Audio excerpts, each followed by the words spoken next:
marriage and not going for divorce and sleeping around.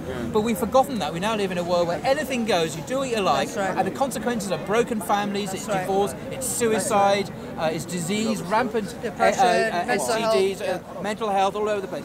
We can remind you not to become Muslims, but say in your own tradition, in your own Christian tradition, these values are there. Go back and find them, rediscover them, live by them, and this will benefit society for the common good. Because we've lost that sense of the common good, because we've gone for extreme individualism where I do what I want, and as long as I don't physically harm you, it doesn't matter. But it doesn't matter, because if I'm selfishly living for myself, I'm not having children, I'm not living a responsible traditional life, then I'm harming those around me. And so Muslims can remind, and traditional Sikhs can do this as well, traditional Jews can do it, but you're not here in big numbers, that's the point.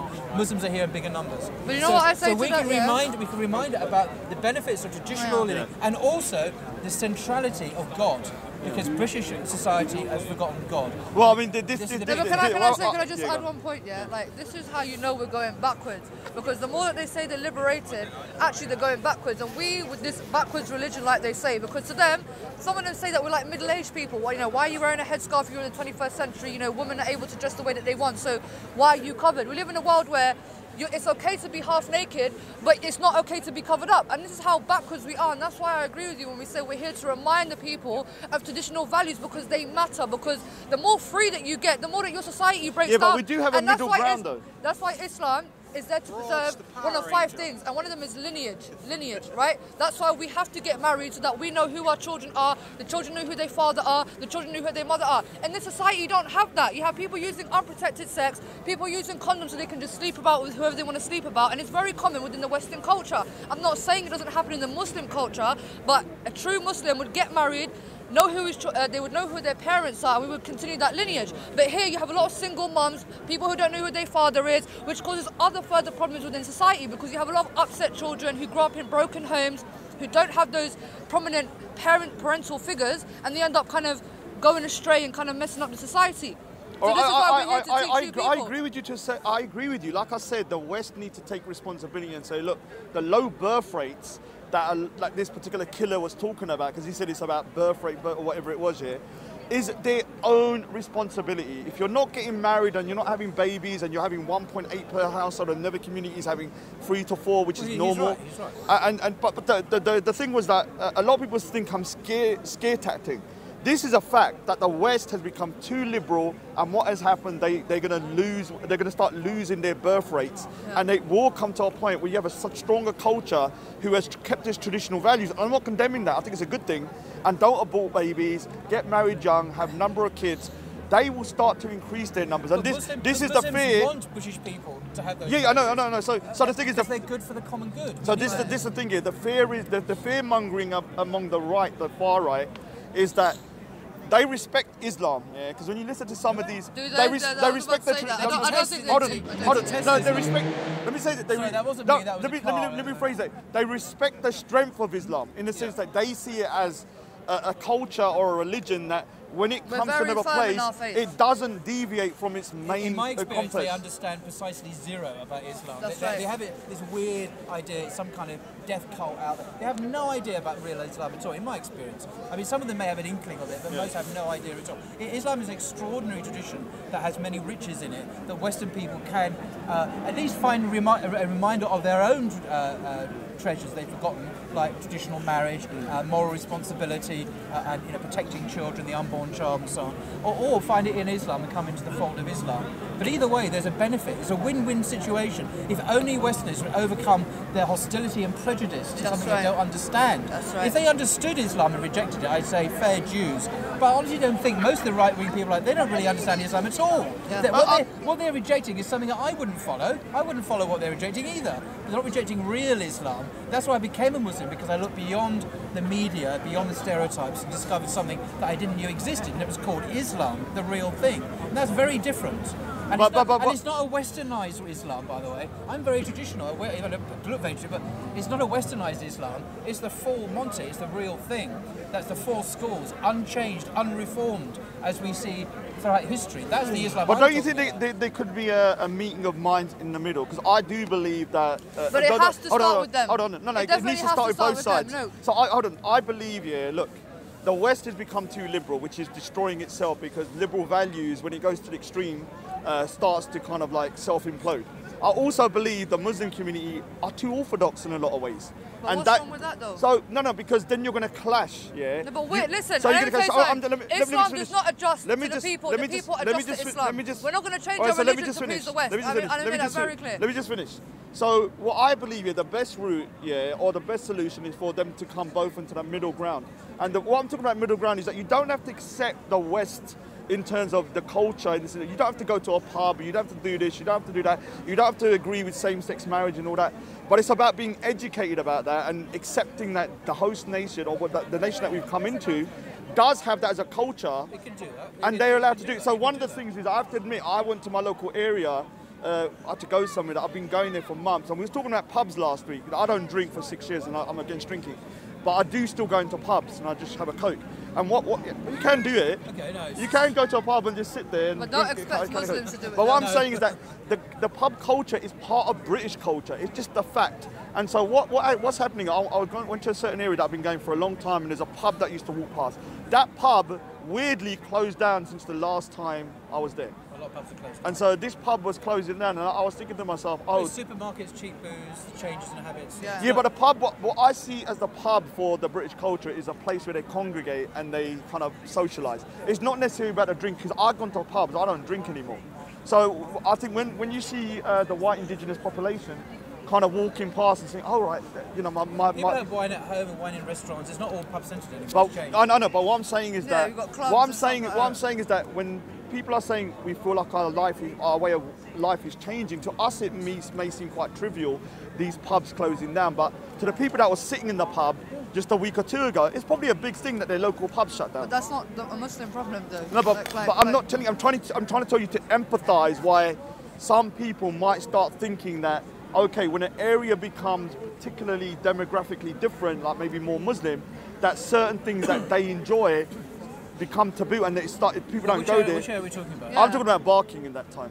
Is that a heavily Muslim area? It's got a big white population, got quite a lot of Muslims, a few Sikhs, but I mean in terms of the Asian community, it's more Muslim rather than. But ultimately, we have to understand is England or Britain is 80% white. We have to lower it down to statistics, because they have this whole narrative that Muslims are taking over. Okay, how many Muslims are here in the UK? How many white people are here in the UK? And like I said, the media loves to fearmonger and scare people, which causes division and causes tension between the Muslim community and the British community. But on an everyday basis, right? We're around so many different people. Most of your shops are run by Muslims. Most of the restaurants that you go to are run by Muslims. Most of the doctors that you go to are Muslims. Most of the people that drop you home on a night out at 4 AM is Muslim. Do you understand what I'm saying to you? So some of these people need to get this narrative out their head. And like I said before, if you really have a problem with Islam, go to the source of Islam, which is the Quran. Now that takes time and effort to actually read the Quran. If you're not willing to take the time and the effort to read the Quran and understand it for what it is, don't talk about Islam. Because you don't know what you're talking about. But be honest, because a lot of people get their source from the media. That's. If you ask somebody, how did you know about Islam? Oh, what I read in the news. Okay, well, have you read the Quran? No, I haven't. Have you met a Muslim? Yeah, I met about 2. These people need to get this ignorant mentality out of their head. It's like me. I can't make a judgment on Jews without actually understanding their religion, actually understanding their holy book, and understanding their values. I would not do it, because who am I to make an ignorant judgment on people that I don't know? Like yesterday when I asked you, Raj, what does Sikhism think about homosexuality? Because I generally don't know. Yeah. So I'm waiting for you. That's what I'm saying to you. I'm waiting for you to give me the information. Not the same as Islam. They don't have a ruling on it. They don't speak about it in Sikhism. Depends who you ask. No. You're talking about Punjabi culture and Sikhism. It kind of a bit like Saudi Arabian culture. So let me say something. When it comes to Sikhs, we don't agree with our traditional values is that a man and a woman. Yeah. That is something that we propagate, and is the ideal situation that we want for our people and what God wants. Yeah. But if somebody is gay, what we do is that we treat them with respect. We don't ask for their death or anything or condemn them or anything. And so, all right, so let's not go down this domestic part. But I think it's the same, but you don't know. So it's not. It's totally different. So basically, the thing is, I'll be honest with you. Say to someone to read the Quran. If somebody's got a prejudice already, when they read it, they're going to read what they want. Yeah. You have to understand how the human mind works. So what people really need to do is, I think Speaker's Corner as a whole is one good microcosm that people can start talking. Yeah. But that kind of narrative, if it's spread out more around the UK, like you said, you met someone at a bus stop. You want to tell that story? Yeah. Right, tell that story. It's quite funny. No, I mean, I said this before on one of the other shows, but I was in Essex and I was going home and I met a white lady and we were both waiting at the bus stop. So we started conversating and I said, so where are you going? She goes, oh, I'm going down to London. I said, oh yeah, that's where I'm from. And she said to me, before telling her I'm Muslim or anything like that, she said to me, oh, you know, I've been down to London and I see a lot of Muslims and they don't look really friendly. You know, they don't smile at me and they just look, you know, I tried to smile at them and they didn't smile at me back. I said, oh, is that the case? And she was like, yeah, you know, I don't really know. There's a lot of Muslims in London and I don't know how to feel about it. I said, well, just to let you know, I'm Muslim. And she said, oh, you know, I didn't want to offend you. But I said, no, it's absolutely fine. I said, look, at the end of the day, right, maybe those Muslims didn't smile at you because they could have had a bad day that day. Lord knows, you know what I'm saying to you. But I said, ultimately, I'm a Muslim, I don't hate you, you know, we are very friendly people, it's within our nature, it's within our religion. You know, one of the best, the Prophet Peace be upon him said to us, always smile.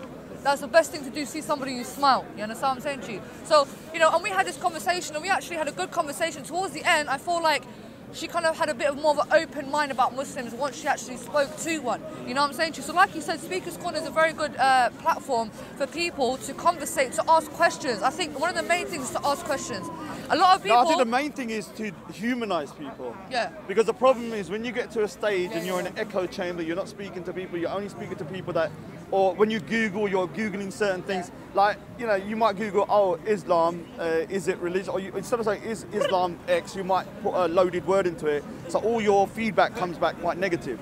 So the best way for people to kind of move forward is to actually be able to talk to each other and realise that most people in the UK have the exact same problems. But we may just deal with them in a different way. And this is one of the things that I learned from like a year and a half ago. Because I have to admit, my views have adjusted a lot over the last year and a half, and like how I thought a year and a half ago, because I was in an echo chamber. I remember. And things you said about gay people were awful. Well, I used to say the word the F-A-G, but I wasn't homophobic though. I just said bad words. Yeah, and I understand it was wrong. I use the N-word a lot. Yeah, I'm not racist. Yeah, right. Yeah, I know. I apologise for that, and I haven't used it since. No, I'm saying it's good. Yeah. So you can like adjust your behaviour. And the only way I adjust my behaviour is to actually be open about my views. Do you understand? Yeah. If I come here and I went, okay, I'm not going to say nothing. I'm just going to be quiet. No, just don't abuse people. But it was like yesterday, right? We were speaking to Wendy, right? I don't know if you're familiar with Wendy, but anyway, Wendy, she was saying that the word Allahu Akbar gives her chills. Oh yeah, this is very important. And I spoke to her, and we were speaking about the reason why something about Muslims saying and Allahu Akbar. Sophia Lewis has also said that. People saying that when they say Allahu Akbar before a terrorist attack, when she hears that word, it scares her, gives her chills, because before terrorists commit that attack, they say the word Allahu Akbar. And I'm saying to her, okay, fine, that's a reasonable concern to have. I said to her, do you know what Allahu Akbar means? And she confirmed, she said, God is great. I said, yeah. Allahu Akbar means God is great. If anything, we say it when we're very, very happy. Unfortunately, yes, we do have people that make a disclaimer and say Allahu Akbar to kind of show that I'm a Muslim, because you wouldn't be able to tell if they're a Muslim unless them saying Allahu Akbar. Who says that? Only Muslims. But I said, I'm very sorry to hear that that word makes you have chills, but ultimately that word means God is great, and you know, we say it more likely when we're happy. And I feel like me and her came to some sort of common ground because she raised her concerns, which was a really reasonable concern. I can understand why she feels like that, and as a Muslim I tried to kind of clarify and tell her that this word shouldn't even be used before or after committing a terrorist attack, because terrorist attack is haram, to blow yourself up is haram, it's forbidden in our religion. And hopefully she would have got some sort of understanding from that. But do you see how that was more productive? Because what happens, unfortunately, when someone says something, you're an Islamophobe, you're racist, and straight away the person gets their back up, you get your back up, and you can't meet in the middle ground. So here you've met in the middle ground. She still feels a bit fearful about the word, but you understand why she feels fearful, and she knows that what she's feeling is irrational. Right. And she can fight it that way afterwards. Yeah, definitely. I think the problem with the Muslims that we have today, they get offended and they fight fire with fire. And rather than having a conversation with these people that have these opposing views, because I feel like I don't have a problem with people criticising Islam or kind of challenging Islam, because if it's an ideology that you don't understand and doesn't conflict, doesn't go with your culture, I can understand why certain people wouldn't like it. Like Sophia Lewis, she said She said, why would I like Islam when Islam wants me dead because I'm a transsexual? It's a bit like chickens like in people KFC. Like her, I can understand why they wouldn't agree with Islam, because it contradicts their way of life. But what I do have a problem with is when people openly disrespect the Prophet, disrespect Allah, disrespect Muslims, because we have a right to be offended. And as Muslims, we are very devoted to our religion. We love the Prophet, peace be upon him, more than our mothers and our children. We love Allah subhanahu wa ta'ala more than our mothers and our children. So when we hear someone disrespecting Allah, disrespecting the Prophet sallallahu alaihi wasallam, we're going to react. It's one of those things that really, it's a Muslim's weakness, to be honest with you. And the way Islamophobia is rising today, it's getting more and more out of hand, to the point where people are now being attacked. People are actually getting up out of their houses, going into mosques, attacking mosques, slapping up Muslim sisters. You know what I'm saying to you? And it's coming from them, it's not coming from us. I understand that we have also contributed to the violence, but now it's coming from them, and it's rising in numbers. The groups are getting bigger. You know, when they had that Punish a Muslim Day, that didn't get no news coverage. It did get some. No, it didn't. No, not the way if a Muslim done something, it would have got coverage. They had a point system. If you threw acid in a Muslim's face, you was going to get 500 points. Now, we all condemn what that. What kind of nonsense is that? Let's be thankful no one did anything. Yeah, because they ain't on nothing, lad. You lot can talk and say what you want. We ain't doing nothing, man. Yeah, but I look here. A lot of stuff that you're saying is true and stuff like that. But we kind of need to like have a solution about, you know, you have these people that see, like when I was hearing Ralph the other day, I felt like what he was saying was that Muslims are incompatible with being British. Well, that's what I felt. I'm an Englishman who is a Muslim, and it's not incompatible. Yeah. You see, you might see that he might see Islam as this strange, is a Middle East religion to do with an Arab guy from a long, long time ago. But Christianity is a Middle Eastern religion about a brown-skinned, Aramaic-speaking Jew from 2,000 years ago from the Middle East. And Christians worship this dude. That's right. I mean, you know, how ironic is that? Christians actually worship a dark-skinned Jewish guy from the Middle East who never speaks. You know he's been whitewashed though. Who never spoke a word of English, as far as I'm aware. The language didn't exist from 2,000 years ago. And yet they have a problem with an Arab, the same colour skin, same kind of part of the world, who spoke a very similar language, a Semitic language, Arabic and Aramaic are very similar. And who taught actually essentially the same thing. Actually, when you look at what Jesus actually taught in the early Gospels and what Islam teaches, it's the same. So this is the oddity that Christians. There's a lot of double standards. Yeah, but we have a lot of British people that are now atheists. We have our Middle Eastern religion, and we think that's fine. But your religion is foreign. Yeah, but you know that a lot of there's atheism is growing in the West, so we can't use this. I thought atheism is worldwide. For me, I don't meet many open Christians or devout Christians apart from a speaker's corner. So what I'm saying is that the kind of arguments that you could use about Christianity being similar to Islam and Judaism is fine and it's true.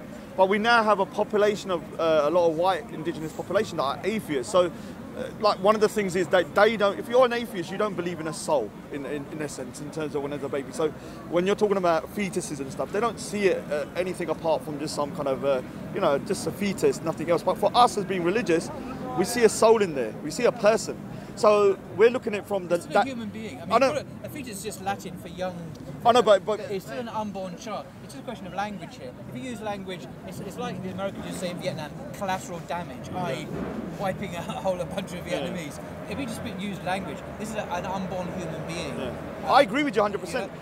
It's not a question of being a Muslim to say that. You can be an atheist. Yeah, to say that. But what I'm saying is, it's easier for an atheist to have the mindset that I don't believe in a soul. So it's easier for them to transition from that to that. Yeah. Also, when it comes to religion, like, you don't hear me saying anything about Muhammad.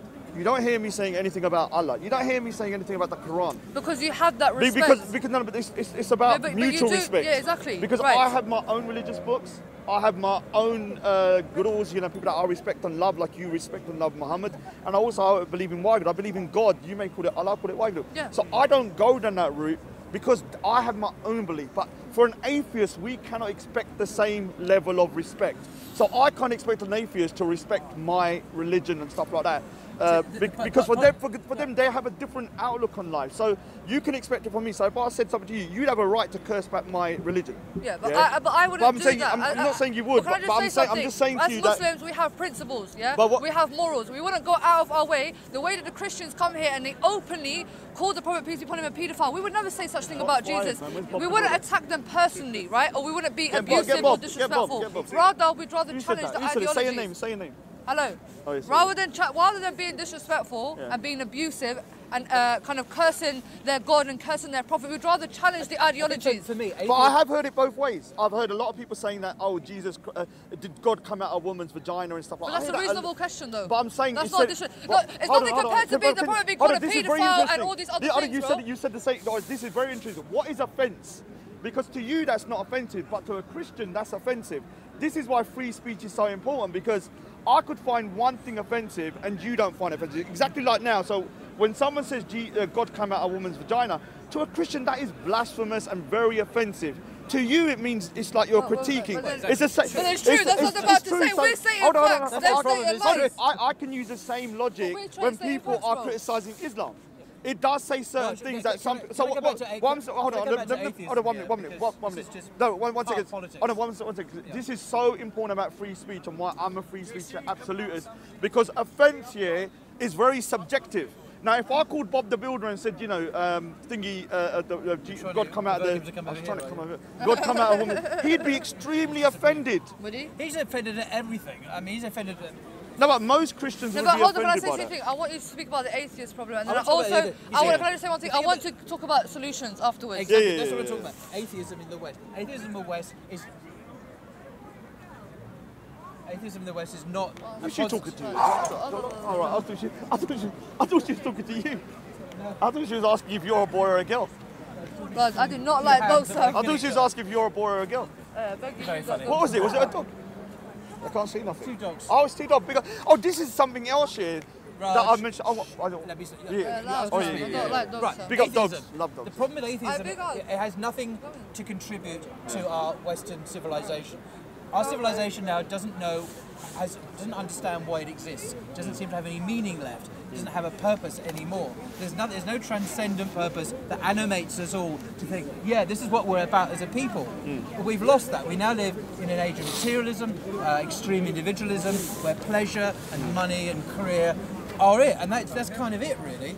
Now, one of the it's for the now, basically. It's for the now. We choose One the of deen over the dunya. things that Islam can contribute, if only Westerners would listen, is the sense that God is the ultimate reality. He's the reason we exist.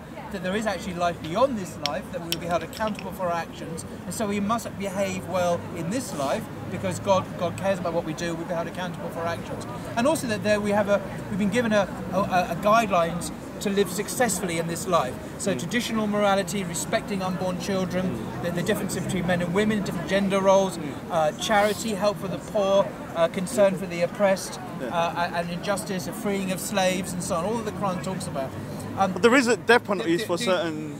I don't want. Let's not get negative. Well, we can talk about the death penalty. Yeah, we're talking a different, because I want to talk about positivity, about solutions. I'm just saying, in the West, atheism has not given us any of these answers. It's obsessed with science. It's obsessed with the here and now. It doesn't go beyond materialism. So atheism doesn't have an answer. What it is to be human, what it is to live well, what it is to. Bring up the dog. Bring him over. Bring him over. I allow it, man. Don't be bringing that dog here, fam. I love dogs. Bro, don't be bringing that dog here. We don't love dogs. Let me say something. This is one other thing I want to touch upon in terms of cultures clashing. Like Britain. Hold on. What about what I just said? Did you just say anything? You saw about. I listen. I agree with everything. All right. So how we rejuvenate our culture, our civilization. And Islam doesn't have a way to do that. Yeah, I agree with you. So, okay, and Islam does have solutions. I think there's a middle ground. It offers a spiritual vision for life, how we live for God. They have. Wait, listen, allow it. I beg you, allow it, man. This is very distracting. Please, Akhi, get that dog. All right, so basically, I agree with you. Like, you know, there is Islam has one thing on lockdown that even when I look out, I respect. I'm like, you have the traditional value systems on lockdown, and it's not deviating. And I'm not asking you to deviate your beliefs. On lockdown, you mean? I mean that you've got that kind of system in place of knowing we have that system. You have that system of knowing that the traditional families is the way. To survive. And we can offer that to remind Westerners of their own traditional values, which are the same values actually. But we're not forcing anybody to accept our values the same way that I heard. Anyway, exactly, and the West shouldn't expect us to also accept their way of life. At the end of the day, I think Islam and the Western culture and ideologies can coincide without them compromising their way of life. I generally think that can happen. Especially remember, we Muslims. We live here. If we generally wanted to, we could go somewhere else but the thing is, Because you have extremist Muslims who the say cold weather. we want It's nice Sharia and we don't like all these gay people. There are places where you could live like that, but me, I don't want to. I'm very happy where I'm at because I generally do feel like I can be Muslim. I can be who I want in this And you're country. British as well. And I'm Yeah, British. so big up, I'm big up. Muslim before anything. You know, my mother, my two sisters, they all wear the headscarf and they live normal lives. They go to school, they study, they're able to be Muslim. But we do have an ongoing issue. We do have tension from the right wing, from the white supremacists, and it's coming from them now. And it's a matter of time until things boil over. So my solution personally is I can tell that these people have concerns, right? And like Wendy said, she's scared of the word Allahu Akbar because it's used after a terrorist attack is committed, which I can understand. Now, if she was to ask those questions to the right people and they would conversate in a respectful manner and put their issues across, and people would have conversations, I think that's a first step because a lot of these people don't understand Islam. They generally don't have a clue about Islam. They don't understand our ways of life. And if I think we broke it down to them and kind of explained the 5 fundamental foundations of Islam and what our intentions are. Let me say something. You're getting too complicated. It's very simple. No, but do you not think we should have conversations? No, you should. We should have that's what I'm saying, conversations. conversation. But one of the problems is when you start going into the fundamentals of your religion, it will start to kind of put people up. What it is that all you need to do. No, I don't, because they have to. Look, some of them. Look, some of these white supremacists have a problem with us praying. They've said it. That is a part of the 5 fundamental foundations of Islam. We have to pray 5 times a day. And they have a problem with that in itself. They don't like the fact that we pray. Why do you pray on the streets? Or why do you pray here? Why do you pray there? So we have to explain to them that this is a part of our religion. Why do we pray 5 times a day? Why is it not okay to take some time out of your daily life? You might be busy at work and say, you know what, I'm going to go pray. Go and meditate, if you want to call it that. Go and meditate. Go and pray to my God and get back to daily life. Why is that a problem? I think this is more of an atheist issue. I don't really meet people that believe in God that go, we don't want you to pray.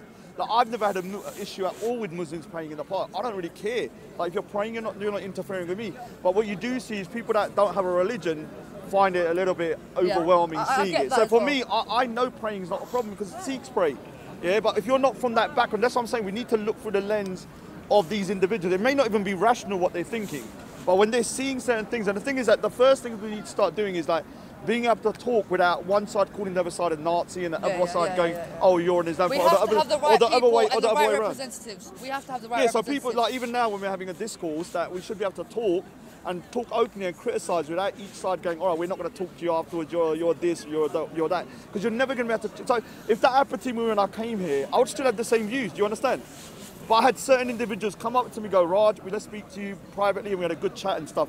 So it is quite a simple idea, like I said, it is a simple idea, but it's going to be so hard to do because most people are too stubborn or just don't want to talk to But I think people. the educational system is very important because I think racism is taught. Nobody's ever born racist or prejudiced. That is taught via their parents based on what their parents taught them based on this racist ideology. I think in school, from a young age, when we talk about speaking about sex education in school, scrap that for now, up until they're a certain age, but I think teaching tolerance is one important thing. Teaching about religions, teaching acceptance in primary school, you know, because we're living in a shouldn't we teach about tolerance to homosexuals and transgenders as well? Yeah, I would say that, yeah. I would say include that as well. Tolerance is not the same as approval. Yeah. Because right. we're now being asked and been taught in our schools to approve of transsexuals and so on, and use certain pronouns, and we're potentially critically offensive. We don't use these pronouns.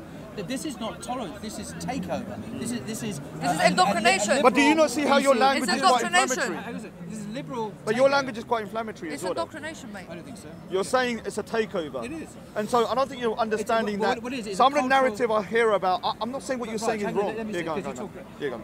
It is a cultural revolution, and everyone is expected to conform. It's like Mao's China. It was a cultural revolution. If you didn't conform, you were punished. You were publicly ridiculed. You'd lose your job. You were put on display, and you were shouted at. Definitely. It's the same kind of things happening now. If we don't, with the latest cultural and ethical fashion in the West, I say 10 years time there'll be paedophilia, X years time there'll be incest. Animals. We've all got to keep. No. This is where you lot are scared mongering. Raj, hang on. What do you mean? You scared You said animals. Yeah, that's what they So I'm do, accusing you, you're accusing me. Bro, they do that. Raj. Yeah. So the problem we Muslims They have have is sex with dogs. we're always expected to approve of the latest fashion in the West, which is then enforced on us, on our children. Our children are forced to accept it, and adults have to be silent, or we're publicly be far from our jobs or whatever. This is the reality of living in Britain in the 21st century, and in France, and the United States, and in Germany. It's happening in a lot of places. But Muslims are stubborn. We're not going to just submit to the world. right. Because Islam is a call to submit to God alone. That's it. But we will respect other people. As a transsexual person, I'll give them their respect and their rights. But they cannot ask me to approve it as a normal, healthy lifestyle that I want my kids to adopt. That's right. Or I want my kids to be taught about as a normal thing. Because it Definitely. ain't. I'm sorry, my religion says it's not an approved lifestyle. It's something that we should actually leave. It's the same with gay marriage and homosexual relationships. That are, gay. We have our standards. They're not going to change till the Quran is fixed. And Christians used to think like this, and some still do. But most of them, unfortunately, they have submitted to the West. They become like humanists. They become secular humanists with a bit of Christianity sprinkled on top. So Muslims are the odd one out because we haven't submitted to the West and its ever-changing values. And they're always changing, always demanding we keep up and approve of these values. Next time it'll be this, Like next time it'll be following this. trend. We don't want to follow it. We have stable, rooted values, rooted in revelation. Revelation doesn't change. Set in stone. Set in Clear stone. cut. God doesn't change. God has mercy, He has compassion, but He's not going to tell us, oh, by the way, my revelation was wrong. But can I Now say I'll give something? new You know, their revelation. It's not gonna culture happen. and their way of life is actually a test for us Muslims. If anything, it helps us, brother. You know why? Because the more fitna that's in front of us and the more that we abstain from that, it actually guarantees us a place in Jannah. So whilst they plan, Allah plans and Allah is the best of planners. But can I just add to his point? And I keep on saying this, but I want to say it again. Islam does not adjust to the people adjust to Islam. And that's that. We're never going to change for nobody. Islam is set in stone. In terms of its core beliefs. Change your attitude towards dogs, though, because we love dogs here, man. But let me just say something. I like dogs. All right, so let me say something. Let me say. Look. What I'm hearing is a lot of hypocrisy. There's a lot of hypocrisy going on here in the sense that what you're saying is scaremongering about gay people. That they're gonna, if you let people, I don't scaremongering about gay people. Hold on, let me say. Hold on, Paul, please. To approve of Let me just say something. That's all I'm saying. Hold on. I do not look. I'm a traditional value. I'm for traditional values. You know that. But educating children that these people are there is not the same as propagating the sexuality. That's not what's happening. So, one minute, Paul, please, 1 minute. He's talking about tolerance, One minute. I heard tolerance is one thing. I heard two things here that I thought were very, very inflammatory. One, you said that if you start teaching this, they will start teaching paedophilia is okay. And on top of that, she said with sex with animals. It's happening, that bro. to me is demonizing a community that, although I don't... But shouldn't sex with animals be demonized? No, but Shouldn't paedophilia be demonized? It should be So demonized. can you not see that what you're doing is the same thing as the far right is doing with Muslims? They're demonising a faith. We're demonising things that need to be demonised. Are you telling me it's not demonic to go and have sex with a dog or have sex with a young child? No, we're talking about homosexuality. Even homosexuality, sorry, that's demonic, bro. Right. So that's demonic. So the thing is here, you're equating that you're trying to do a domino effect here, which, in my opinion, is very inflammatory.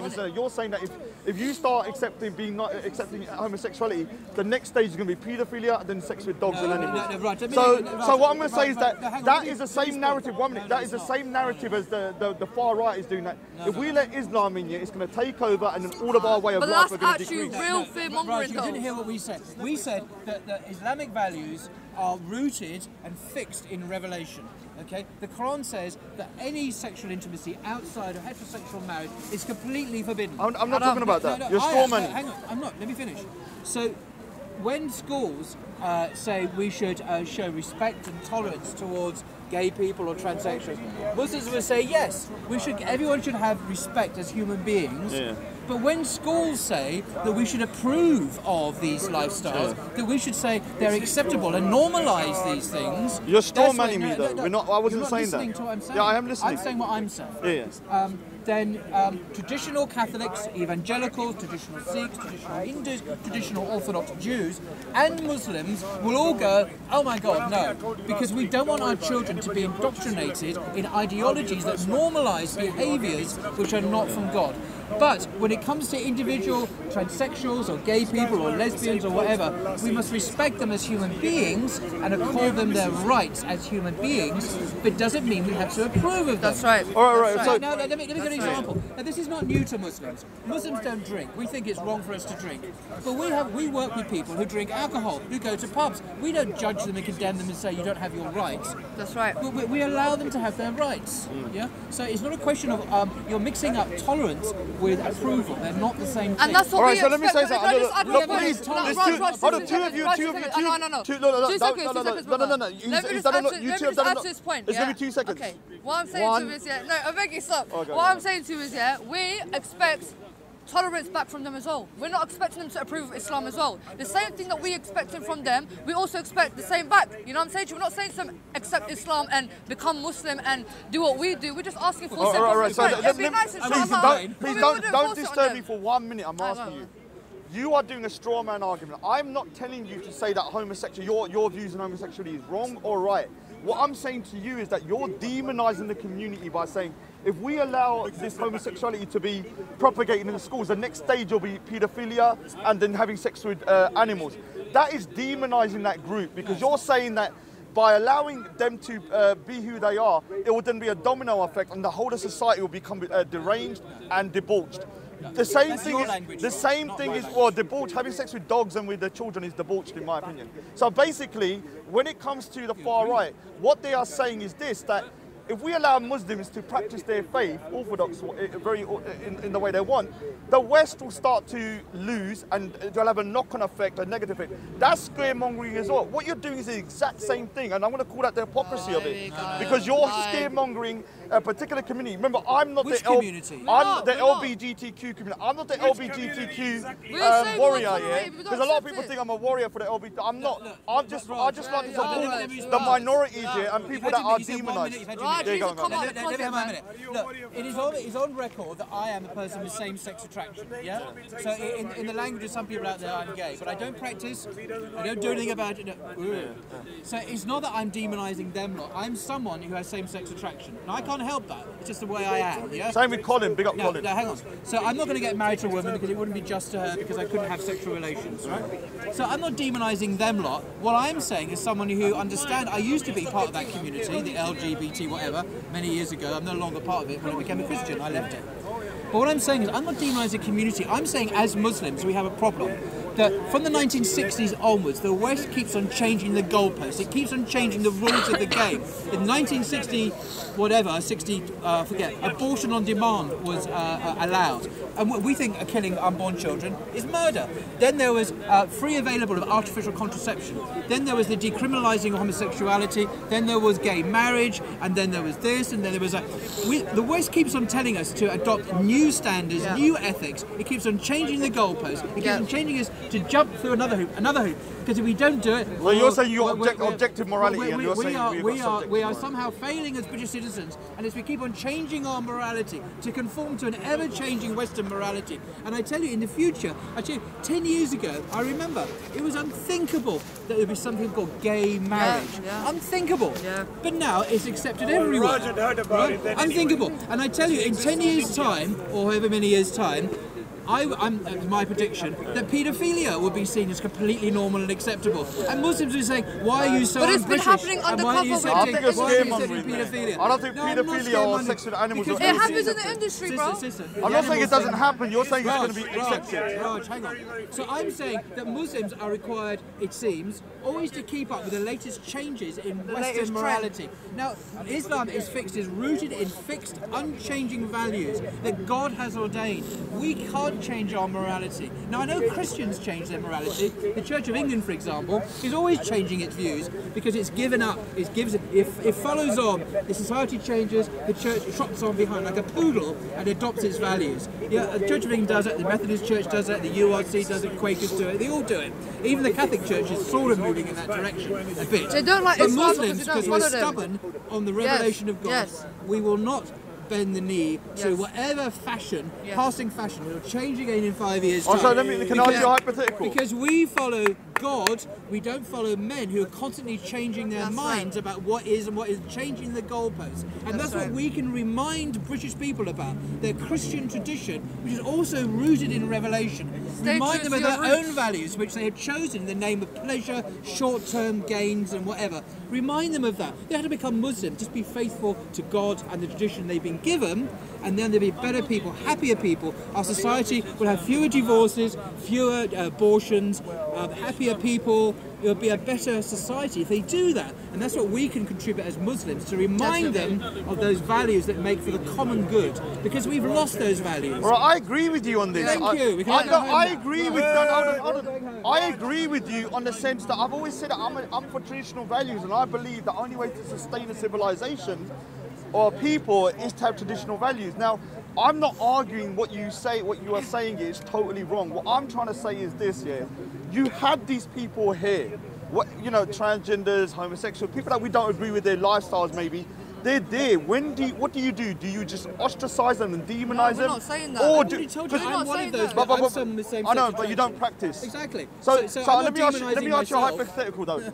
Right now, there's an issue up in Birmingham, which is kind of causing tensions around the country as well. Because, but what I'm saying is that in a hypothetical, because what they're saying, what would happen if the whole of the UK started taking their kids out of these classes? Yeah, let them do it. They do. You Let don't. them do it. Let them do it. They have that right. Let me ask you. Say if they raise that age, because I do believe 5 years old is way too young. That is silly. But what if they raise that age to 10 years old? Well, I think I agree with this lady here. 16. 16, yeah. I said 16. Zabeda. Zabeda, I agree with Zabeda. 16. Yeah. Because kids shouldn't be told about sex. They shouldn't be told about sodomy. They shouldn't be told about transsexuality and all this. But you say about in the Bible, it's about sodomy with Lot and all that kind of stuff. I'm talking about. I know, but they read that anyway. Yeah, but the way they're teaching them it is promoting it. There's some really dirty bits in Ezekiel, which I won't even speak on camera, which are. But the Quran doesn't speak about it like that. What I'm saying is, in schools, our kids should not be taught that. They shouldn't be taught this is normal behaviour. So if you see, it's all about parental rights here. Parents have a right that their children should be given education in English, in maths, and geography, not on these matters unless they're much older, when they're mature enough to actually understand what's been spoken about and make their own decisions. So it's right that parents should take their kids. And the Secretary of State is acknowledging this now. You see, because we have a Conservative government. The Conservative government is the natural ally of parents. They believe in parents' control. And ironically, the government has forced this on their children. And now they're backing off the Secretary of State saying, okay, maybe we should. They're giving more rights to the government than they are to the parents. Even things with like social services. If you go and hit your child, then social services have the right to go and take your kid. Yeah, I don't they're trying to make. This is how the society is breaking down, and the system has a huge. The system has a huge part to play in it, because they're giving the kids more rights over their own parents, and this is how the society is breaking down. And this has got nothing to do with Islam. If anything, like this brother said, Islam has the solution. But I'm not expecting. I wouldn't go that far. But you have good points. But I'm not expecting people to accept it, because there is no compulsion in religion. If they don't want to accept it, that's fine. But they do not have the right to try and change our views, and we don't have the right to change their views. You're saying you're not going to change ever, and the other side is saying they're not going to change ever. How are you ever going to come to a I'm not telling you to change your religion. The only thing they have a problem with that is the fact that we're Muslim. They don't like the fact that we're Muslim. I'm not telling you to change your fundamentals of your religion. I'm just saying be more accepting of other people and other people's lives. I'm accepting other people as human beings. You see, in Islam, there's no concept of gay or lesbian or anything. It doesn't exist. People are human beings, and they're made to worship God. Now, Islam has always acknowledged that people with certain feelings. If you're looking back in the classical discussions, it's always acknowledged that. But it's never identified people by their sexuality, like that's a gay person. That doesn't exist in Islam. So we are told to always respect other people and give them their legal rights. But we're not encouraged to indoctrinate our children that these lifestyles are normal and acceptable. Yeah, I agree with you on that. We're not disagreeing. And Catholics agree with us on this. Traditional Jews, even traditional atheists would agree with us on this. So it's not a Muslim issue. It's a, if you like, a traditional versus and liberal I agree with you. I'm just saying that maybe there needs to be a bit more of a compromise. The government is saying 5 years old. I'm saying, you lot are saying 16. I mean, why not come in the middle ground, like 11 or 12 years old? Middle ground, that's just younger. So, we think. Are you saying to me that there's not a difference between a 5-year-old and an 11-year-old in terms of mental capacity? They're still too young. They don't have the emotional maturity, the life experience at 5 or 10. 16 is a much better age, because then they can make informed decisions about human beings out there in society. Telling a 5-year-old kid about this Yeah, stuff. I disagree with that It's just wholeheartedly. wrong. It's not important to their life. What And it's not important to their lives. So- about maths and English. That's right. So we're always going to kind of like disagree with on that particular issue, but in generally, like, you know, this situation about, you know, what, like the way I hear this narrative from the far right that, you know, Muslims can't be in the West and they can't be British. This is a narrative that is concerning for me as well, yeah, because I do believe that Muslims are part of the West and are an integral part of the UK as well. And I do believe that, you know, Muslims are British. They're not like they can be British. And the people on the white indigenous population need to start accepting as well. I do. Yeah, it's not just a I'm not very just a one accepting. way. Yeah, but there are people I've heard it that, you know, Muslims can't be British, Muslims can't be this. Yeah. So the thing is that, you know, I'm British Punjabi Sikh. You know, if you want to classify yourself as a British Pakistani Muslim, that's fine with me. I don't care what order you see yourself in, but you need that component of being British in order for us to have some kind of social cohesion. Come back to the far right. If you actually read far right stuff on the internet, like the alt-right and so on, which I do, you'll find that they share. It's a very unpopular thing to say, but people go, oh, how can you say that? But many of their concerns are the same as our concerns. They also support traditional marriage. They also are against third-wave feminism. This idea that women are interchangeable with men and that gender is a social construct. That's one thing Islam's got right, though. Definitely. So, Come on. We've got a lot of things right, bro. They don't want to accept it, man. And teaching their kids in school, they actually, on a whole range of issues that we've been talking about, they would agree with us. Yeah, they do. Yeah, they do. I mean, Ralph said that. He said he agrees with a lot of what you said. The irony of this, the far right, who you say are hostile, well, they are hostile to Muslims, actually agree with Muslims. But this is the point that we're trying to say. This is the point. point. We This agree is the more point. than we actually So do what? disagree. So what Ralph was saying on the live stream was that he sees Islam as a powerful force that he respects in a way in terms of its traditional No, he structure. doesn't. He doesn't When I respect say Islam. respect, I don't mean it in the way you think, but as a force. As a force that's strong. So yeah, we condemn that. And I said it. You're mad I said it. You crazy. Oh, Ralph. Sorry. I thought you said Raj. So basically, when it, and I totally condemn that. I'm not going to associate with him, yeah. But the thing is, it's not my bedroom. So basically, when it comes to this situation, yeah, when it comes to this situation, yeah, about the whole kind of like with Ralph. He believes that Are you going to join the conversation? Imagine if a Muslim said 9/11. Are you going to join the conversation? You're going to heckle. And then someone said, I condemn them. Are you joining the conversation? You're heckling. Does that make any sense? Come on, that's Are you going to join the conversation? You're a hypocrite. Are you going to join If a the Muslim You're said that, if a Muslim said You're that, mad, you're a hypocrite. You're a homophobe. You're crazy. The amount of bullshit comes out your channel, anti-black, anti-white, all of this now. Let's not go into that. Let's not go into that. So basically, yeah, when it comes to this situation with Ralph, yeah, he believes that Islam is such a strong force that it cannot exist with Islam. Do you understand? But it can. It's like two strong civilizations that can't coexist. I believe they can though. Okay, Raj, I'm an Englishman, born an Englishman, a true Englishman. I love my country. I'm a Muslim. I love Islam.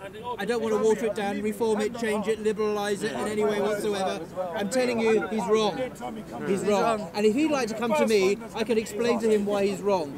That my English heritage, my traditional values are very, very similar. They overlap a lot. In fact, it means a rediscovery of our English heritage. Our respect for our elders, our respect for our parents, our respect for men and women. Yeah, parents is a win. But if it comes down to majority and Let me give minority. you an example from English history, Raj. Not that anyone's going to listen. Example of English history. There's a guy called Thomas More, who is Henry VIII's Chancellor. He was executed in the Tower of London in the 16th century.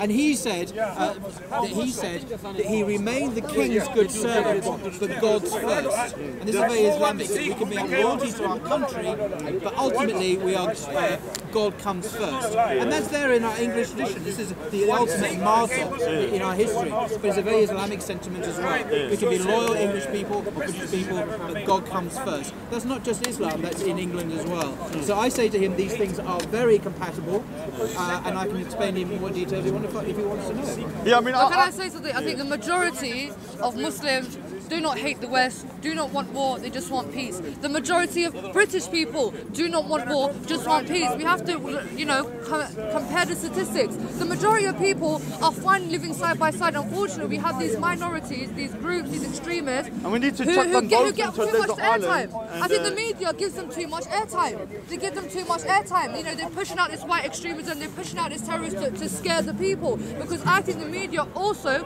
has a hidden agenda, but I'm not going to go into that. But like I said, London alone, very multicultural society, very diverse. You have all sorts of people living here side by side, working together, living together and respecting each other. It's when you start to go outside of London and start to go to these countryside areas like Essex or like Manchester or like Kent, that's where the white supremacist presence, you'll feel it a lot there because there's not a lot of other groups living in that area. So And that's just because they haven't spoken to people. Yeah. I meet a lot of these people that you probably think are Nazis and stuff like that, but they're genuinely just like people that haven't met people outside of their own kind of like little echo chamber. And I guarantee you, if they started talking to people and started realising, all right, Muslims have the same concerns as us, the same problems, but we just have a slightly different way of life, you know, that's how you kind of alleviate the problem. You don't go around, you know, saying, all right, that person's a Nazi, if they start criticising you, or the other vice versa. If you say something like, oh, she's a jihadi or something like that. Yeah. I do disagree with that newspaper saying, calling that baby a jihadi baby and stuff like that, which I found very dehumanising and disrespectful. So there is this kind of like demonisation that I do see a double standard as well. So I'm not going to say what you lot are saying is, you know, you don't have any valid points. But all I'm saying is that in order for us to kind of move forward as a people, we have to start talking first, yeah. And even if it's quite, well, that's what I said. Even if it's quite, no, but what I'm saying, have a even if it's quite harsh, yeah, like in terms of what we're saying, you might hear stuff like, oh my God, that person's being so disrespectful, or they'll be like when you heard that lady saying in the bus stop, and well done for not go crazy. No, I was calm, you know what I'm saying? Could you imagine if you? Because that's what Islam teaches us, sabr. The Prophet peace be upon him was attacked so many times. It was called.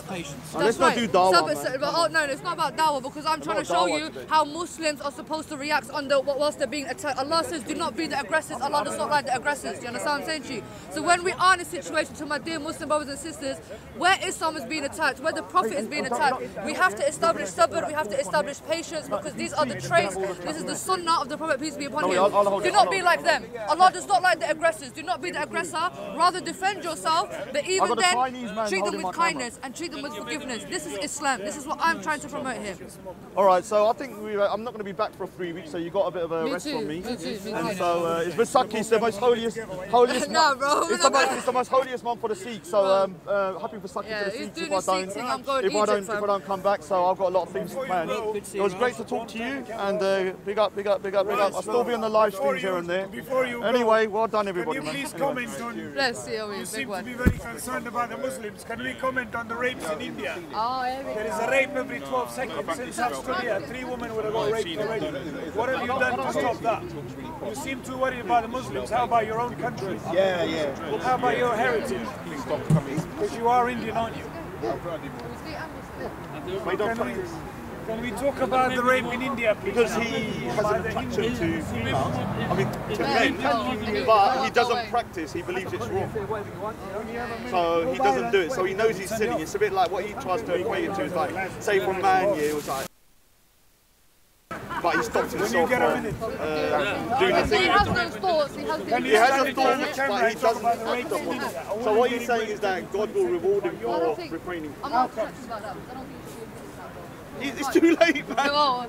She it's can't say now. I never knew it was There was one thing I was going to White say to you last week here, because I'm not. It is important that, like one of the things you said, I was going to say to you that we need more women here. You're going to get a lot of hate being a female. But the thing is, it's important for a female to start turning up because we need the demographics of the park. I'm hearing it. I'm raving away. But what I'm saying, is, I remember last week, saying, oh, I'm not coming. Yeah, because the women are going to get a lot of stick if they come onto camera. But it is important. And the other thing is, it's good to see. This can sound a bit condescending, but seeing a Muslim woman talking in camera. Like, you know, just a chill, you know, normal-looking Muslim woman without it is quite important because then people just say, oh, she's Muslim. They just think it is one type of Muslim person with the hijab or the burqa. Do you understand? And those are the ones that actually don't speak on camera. Yeah. So this is the thing. There's a narrative. This is what I came in, if I'm being honest with you, to kind of like make people understand. All right, there's Sikhs. We look like, you know, ISIS members. Yeah, like the way I look like. You know what it is? Yeah, I'm very understanding of Sikhs because I actually literally have grown up with them. Yeah. Like I have actually been around them. You did say we like going Like to really, mate. Like at the end of the day. we like enjoying ourselves, mate. Bro, I used to work in the we need to cinema do a whole chat this in the Cockney accent. All right, bro? Yeah. Let's go. Let's chat about I always just start like halfway through I start going Cockney.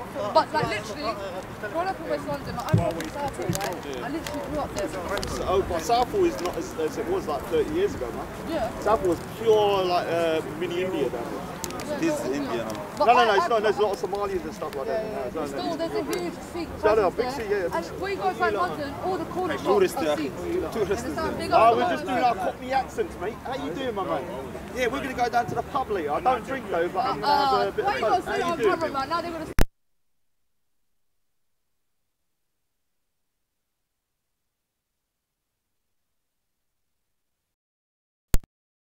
McDonald's is a bit too highbrow for me, that. Yeah, I do miss it. That pisses me off, man. Like, I've got a better bladder, no doubt about it. But, you know, some people, just like up and coming. No comment. Pissed at that. He's saying it's a bit of no comment. I'm pissed at that. You know, I'm pissed. Can I just say something? Leon, is this free, yeah? Yeah, you want to do something? Hey, come run it, man. Run it. Run it, man. Alright, cool. Please, I'm gonna bring the guys, yeah? Alright. Alright, wait here. The main guy. He's saying the main guy. You're the main guy now. The main guy.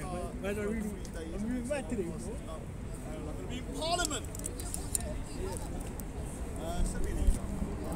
I'm going to be in Parliament as well, man. So, we're going to be in Parliament.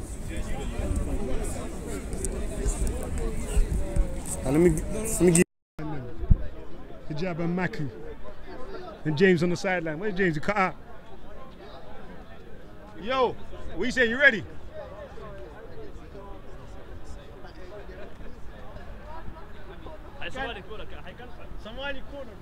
You saying we're back, yeah? Somali corner's back, yeah? Come on. You saying no face, no case? No, be close to you. No face, bro. I just want to say a message. And make sure you ain't on there on your ones, you know, like.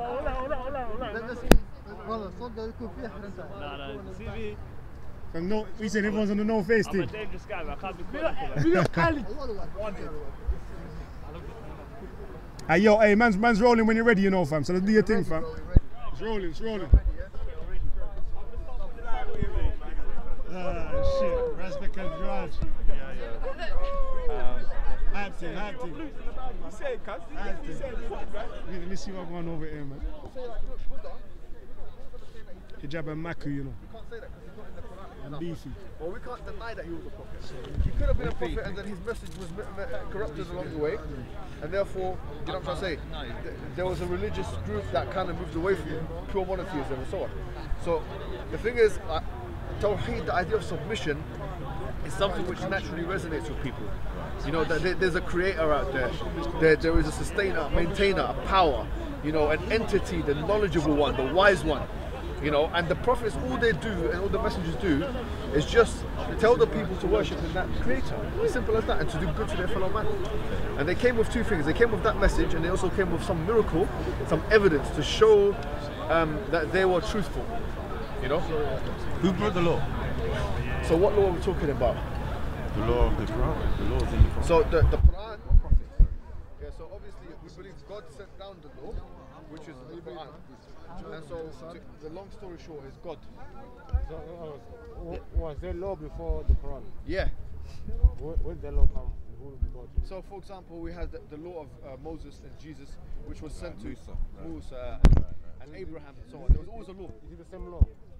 For the most part, but here's what we believe, right? In the minutiae, there are abrogatable laws. So in other words, there's a law that can come and abrogate another law. Yeah? But in principle, there's some static things that will never change.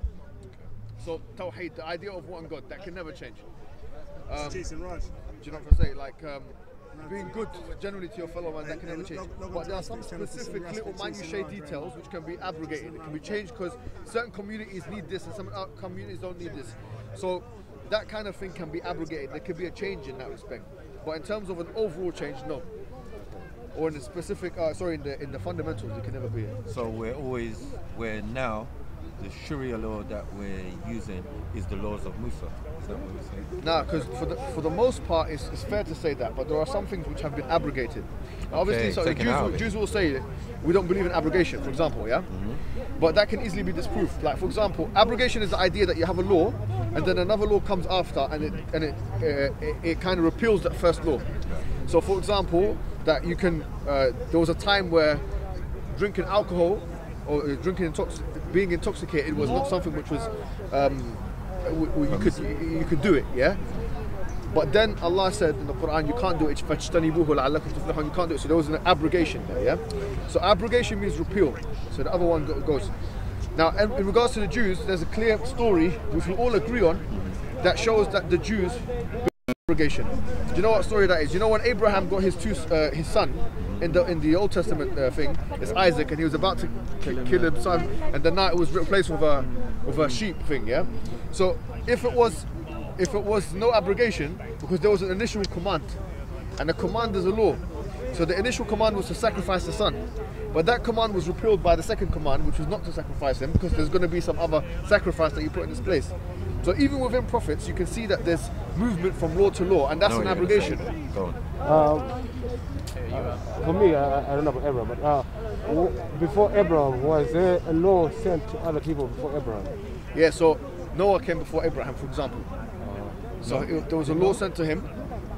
He was told to be good to his people, to his community, you know, to keep. And the main thing that they always sent to do is to keep away from the idols, the shirk, the association of God, trying to make something level with God. Because when you try and make something level with God, that's when you commit shirk, polytheism, and that's what will, and the prophets would say, lead you to the path of hellfire. So. But I don't see that in Africa, no. I don't see that happening in Africa. In Africa? Where I come from, I don't see no idol worship. There's idol worship everywhere, to be honest. Like, Africa's a big continent, and it's like, I don't know how many people do it. When you say idol worship, like, I don't know about giving reverence, I don't know about idol worship. Yeah, okay, but maybe it's not a thing. Yeah, I agree. The African, for us, we believe that the African people were much more receptive than, for example, from our perspective, from a historical angle, the Europeans, in terms of accepting the law. That's why when Islam spread to West Africa, it was much more an easy reception and accommodation of the religion. They accepted Tawheed quite easily. There was some. Pardon? I beg to differ as well. Well, it's I want to ask you a question. I want to ask you a question. Went other way. You see, with the Prophet, peace be upon him, his parents, were they idol worshippers? Yeah, so classed as idol worshippers. So according to one hadith in Sahih Muslim, the Prophet's father, he was some guy that came to the Prophet, and he asked him, "Where's your dad?" He said, "My dad and your dad are in hellfire." So according to that narration, some say that he was an idol worshipper. There's some discussion about it. What was Muhammad's dad's name? Abdullah. What does Abdullah mean? He was a slave of Allah. So you see the contradiction idea in term, in the sense of he is supposedly from the Quraysh. The Quraysh are idol worshippers, it seems, right? And he's going to be called Abdullah, slave or servant of Allah. Yeah, but a lot of people are called something, but they do something else, innit? But that doesn't make sense. How is he the son of Allah? Unless. By the way, there's some Muslims that argue on that line. So some say, we have to ta'wil of this hadith and so on. But no, but I'll stick with the name. If his dad's name is Abdullah, slave of Allah. This was before Muhammad was born. Right. Yeah. Who was worshipping Allah before Muhammad? And the father doesn't name himself, does he? No. His father named him. Okay. Yeah, so a lot of people worshiping God. Abraham, Moses, Jesus, their communities. A lot of people were. So we don't believe Islam started with Prophet Muhammad. We believe Islam started with the first man. Okay. Because Islam means submission to God.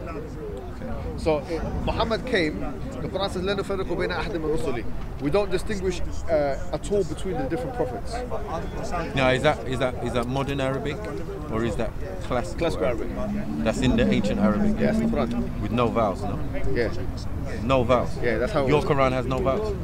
What, my Quran? Your Quran has no vowels. Is that what you're saying? No vowels, no diacritical marks? Yeah, no diacritical marks. None of them. The one that I memorize or the one that I read? The one that you read. The one I read has diacritical marks. Right, and that is new. It came about in the 3rd century. Right, that's not original. The original has no diacritical Yeah, marks. but do you know, like for example, a lot of people don't understand how this works. So like for example, your cap says, what does it say, diamond, yeah? Yeah.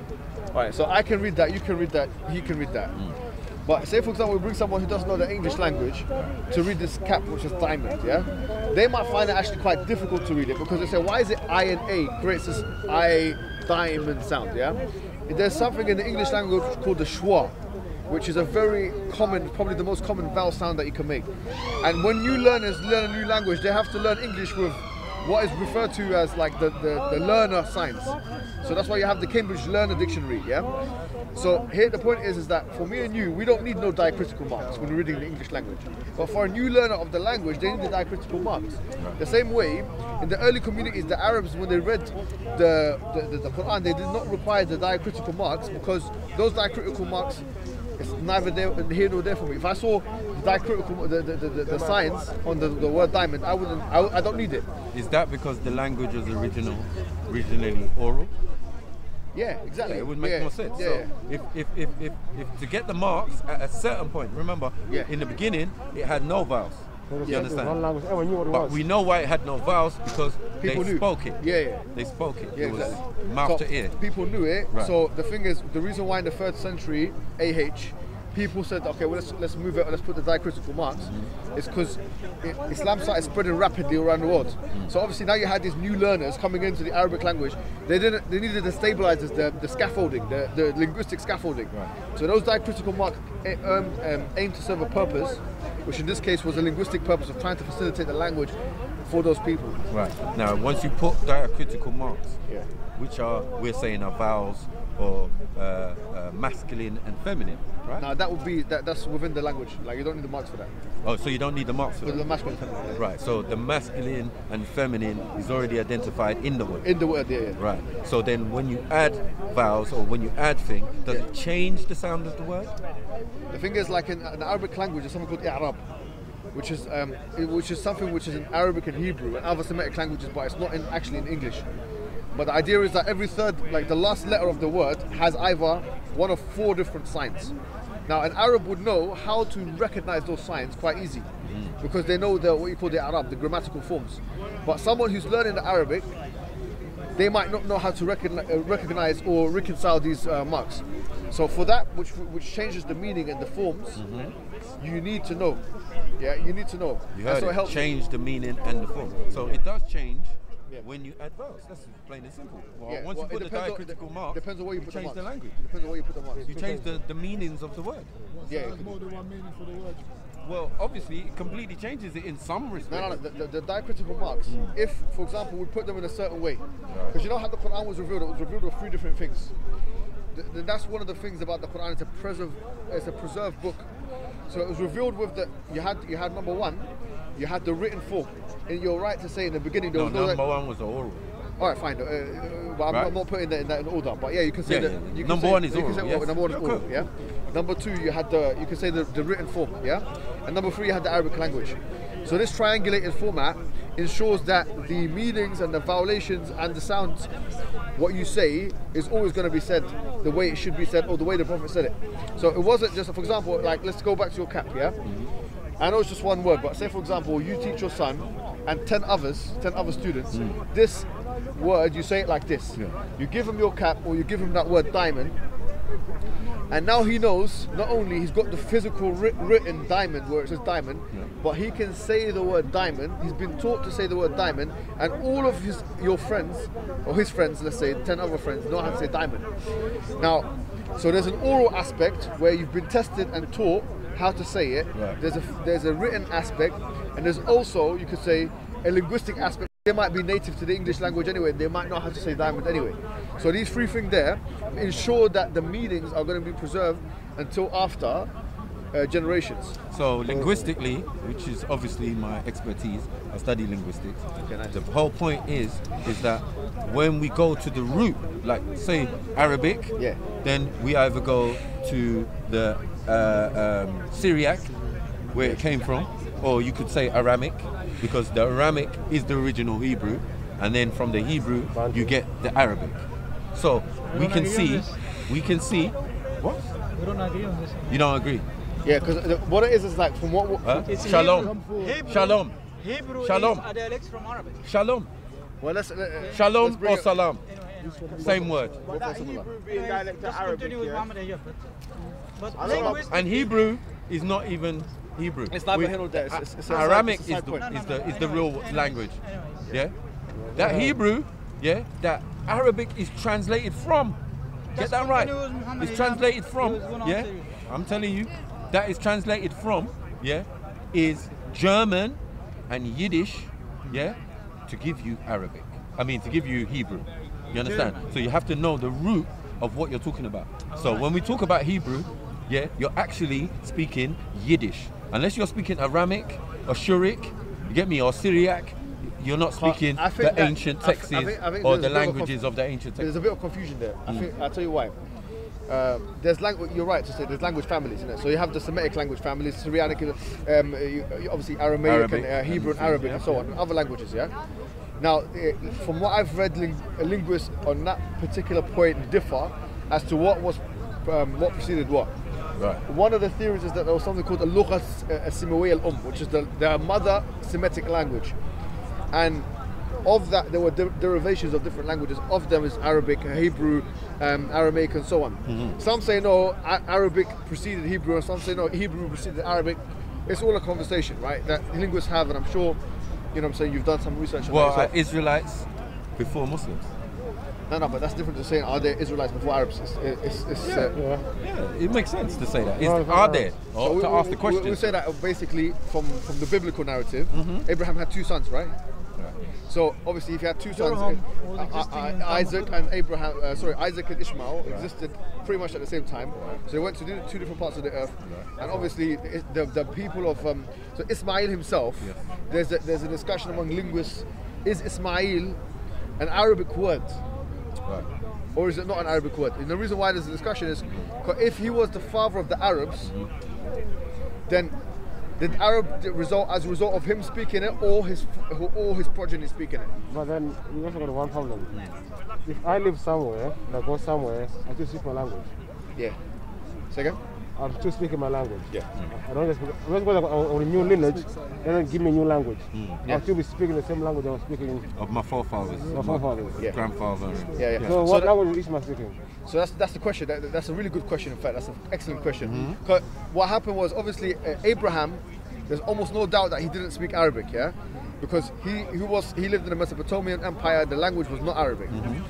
So that language that he taught his son, when he was communicating with his son, he didn't communicate in Arabic. It's a very difficult case to make. Wherever he communicated with his son, and then his son went on to, let's say, for example, the Arabian Peninsula or the areas of the Arabs, the language that was then developed as a result of that communication, what was it? Whatever we know is that it then became Arabic, but when it became Arabic in the conventional sense and the forms change and so on, that's a question of linguistics, and we can't really put our finger on a point in time where say Ismail started speaking Arabic at this time, or his progeny started speaking Arabic at that time. The same thing could be said about Hebrew, but it's a very complex kind of conversation. I think that it's difficult to be definitive about. I think Hebrew is a people, so that's different. Hebrew is not a language; it's a people. Okay, it's not even a language. It's not even a people. It's just a description. People, yeah. Unless you know, like you speak the language of the Arcadians of that time, then you will know that the word Hebrew is to travel, to cross over, to cross two rivers. So what about that language of the Old Testament? What would you refer to it as? The language of the Old Testament. Yeah, what originally? That was Aramic or Aramaic, as they say. The New Testament is Aramaic and, well, mainly Greek. Whatever that language is called, whatever you want to call it, that language is a byproduct of what is you could say a sub-compartment of the language of Abraham. So whatever the language of Abraham was, his sons developed that language, which is commonly referred to as Hebrew. You can call it whatever you want, but which is the language of the Old Testament. And then you had the sister language, one of the sister languages of that language, which is Arabic. Right. So that's why you'll find there's a lot of continuity between the two languages, like Salam and Shalom, for example, like you were mentioning, right? But there's also like a Nevi and Nebi and so on. And obviously the letters are very much similar, if not very much. There's a lot of continuity before the like Alif and Alif, and Mem and Mim and Mem, Dalit and Dal, and so on. I'll go back to the Quran thing. So who decided to put the Quran in book form? You know. So that's a very beautiful question. So the Quran itself says, "Inna alayna jam'ahu wa Qur'ana." that to us, i.e. God is speaking now, is its composition, yeah, i.e. its composition, yeah, and its recitation. So with this and the fact that the Quran refers to itself as kitab itself, which means book, ذَلِكَ الْكِتَابُ لَا رَيْبَ فِيهِ, it was understood by the early generation that the Quran is one book. It should be compiled in one book form. So when did that originally happen? Obviously at the time of the Prophet Muhammad himself, it was written, yeah? It wasn't compiled and put into book format until Abu Bakr as-Siddiq, who immediately preceded him. So Abu Bakr as-Siddiq, he put it into, he told Zayd and others, like he made a council to put it into book form. And in that process of putting it into book form, he got the Sahaba, some of the Sahabas that were the Qurra, which were the reciters and memorizers of the Quran, to come together and to agree that this is exactly how we heard it from the Prophet. So when they put it in that order and when they wrote it all down, that was an agreement among them that, okay, this was how we heard it from the Prophet. So that book, which they compiled straight after the Prophet died, yes, is still available now? Yes. Because there was a second council. Because what happened was when Islam spread at the time of Uthman al-Affan, there was a second council that happened because people started writing their own books. So you had the standardized Quranic Mus'haf of Zayd, yeah, of Abu Bakr's time. And then after that, when there was a proliferation of the Islamic Empire and power, so certain people from different non-Arab tribes, obviously their language skills were not as good, so they started writing the Quran and they started writing it with mistakes. Now the issue was, if you write the Quran with mistakes and people further generations get a hold of that book, they could treat it potentially as the actual word of God. So what Uthman al-Affan did, he said, bring all those books together and burn them. We don't want any mistake in the book of God. When did that happen? How long after the Prophet did that happen? So Uthman al-Affan, he was around 30 years after the Prophet Muhammad. So about 25 years to 30 years after the Prophet Muhammad. So, yes. So now the Quran of Abu Bakr, 2 years after, so right after the Prophet Muhammad. That's still available. Yeah, so the one of Abu Bakr is that one. That was under the bed. Yeah, under the bed of Hafsa. Yes, he knows. So what happened was. Yeah. So it was gathered, and they just made sure that everything corresponded to that particular reading at the time of Uthman 25 years later. So, and that's why you'll find even now the Sana'a manuscript of the Yemeni manuscript is actually carbon dated. So not only do we have the I don't believe in carbon dating. So. Yeah, but they got that as well. I don't believe in it as well either.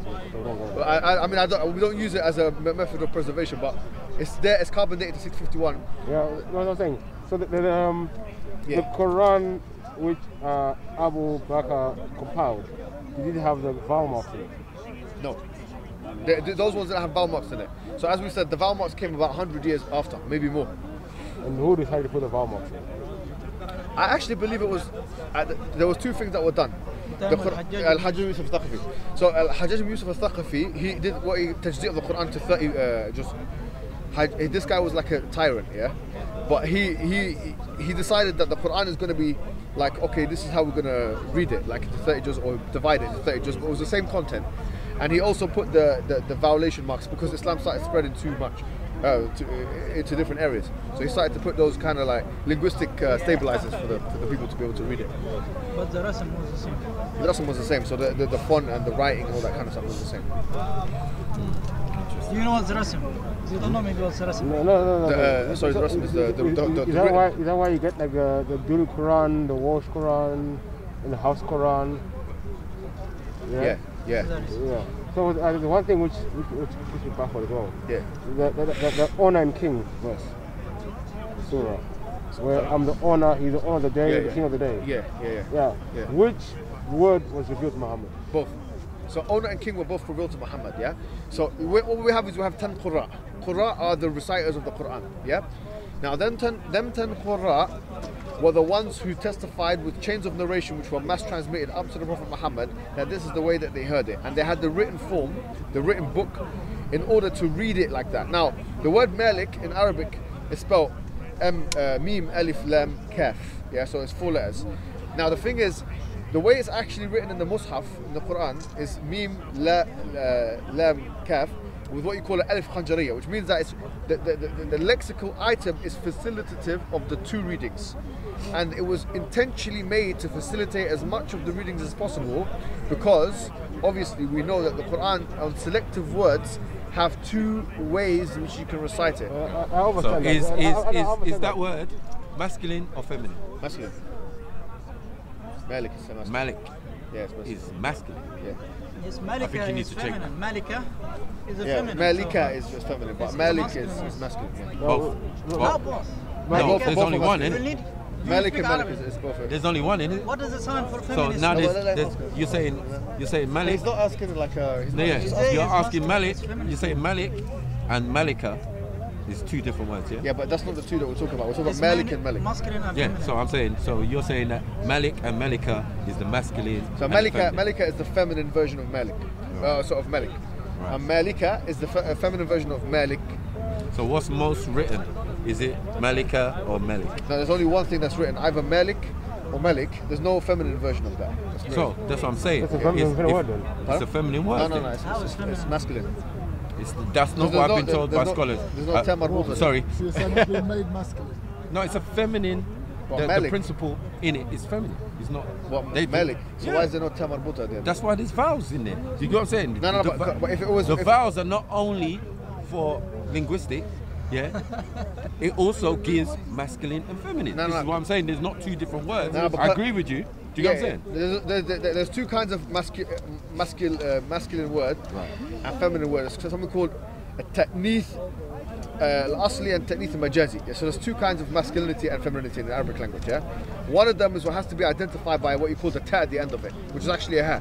So it's literally one letter like that. Yeah, and the other one is a word in its essence which is treated as if it's a feminine word. Like for example, the word shams. I know, but we think we're going too far here. But that's like saying I agree. That's like saying Allah and Alat. I know. Right. So Alat is the female, yes? Principle. Yes. Yeah. Right. So I can agree with that. Yeah, we're all going to text, but when the probably called the Quran, the citation, it wasn't written. He was saying it out. Yeah. So there was nothing saying, okay, write it like this. He wasn't saying write it like this. He was just saying it. So what word did he say? Malik. And Malik. No, he could have said one. He had to say one word. No, he didn't say what, because there was not one occasion where he was reciting the Quran. So if you recite the Quran 10 different occasions and he said the word Malik 5 times and Malik 5 times, then both of them are the word of God. What word was revealed to him though? Both. The verse was revealed twice. The same verse was revealed more than, like, he was recited 100 times, 1,000 times, 1,000,000 times. How many times was the verse revealed? One time. So one time you said one word was said. But when the angel came, because there's a hadith on this actually, there's a hadith that says that Prophet Muhammad is Bukhari, right?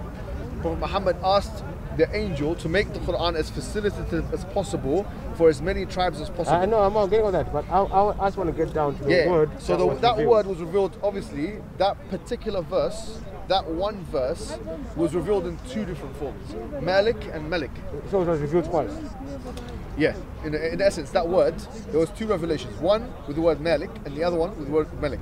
I've got delay for this two revelations. Yeah, because in the Bukhari, it said that he asked the angel to reveal it in as many facilitative forms as possible, and the angel basically replied to him that he will do that. So the dalil is that he asked God to do it, and God responded to his dua, his supplication. So God didn't know that, but he would know. Muhammad asked God to do it. But lots of things that God knows. God knows everything, right?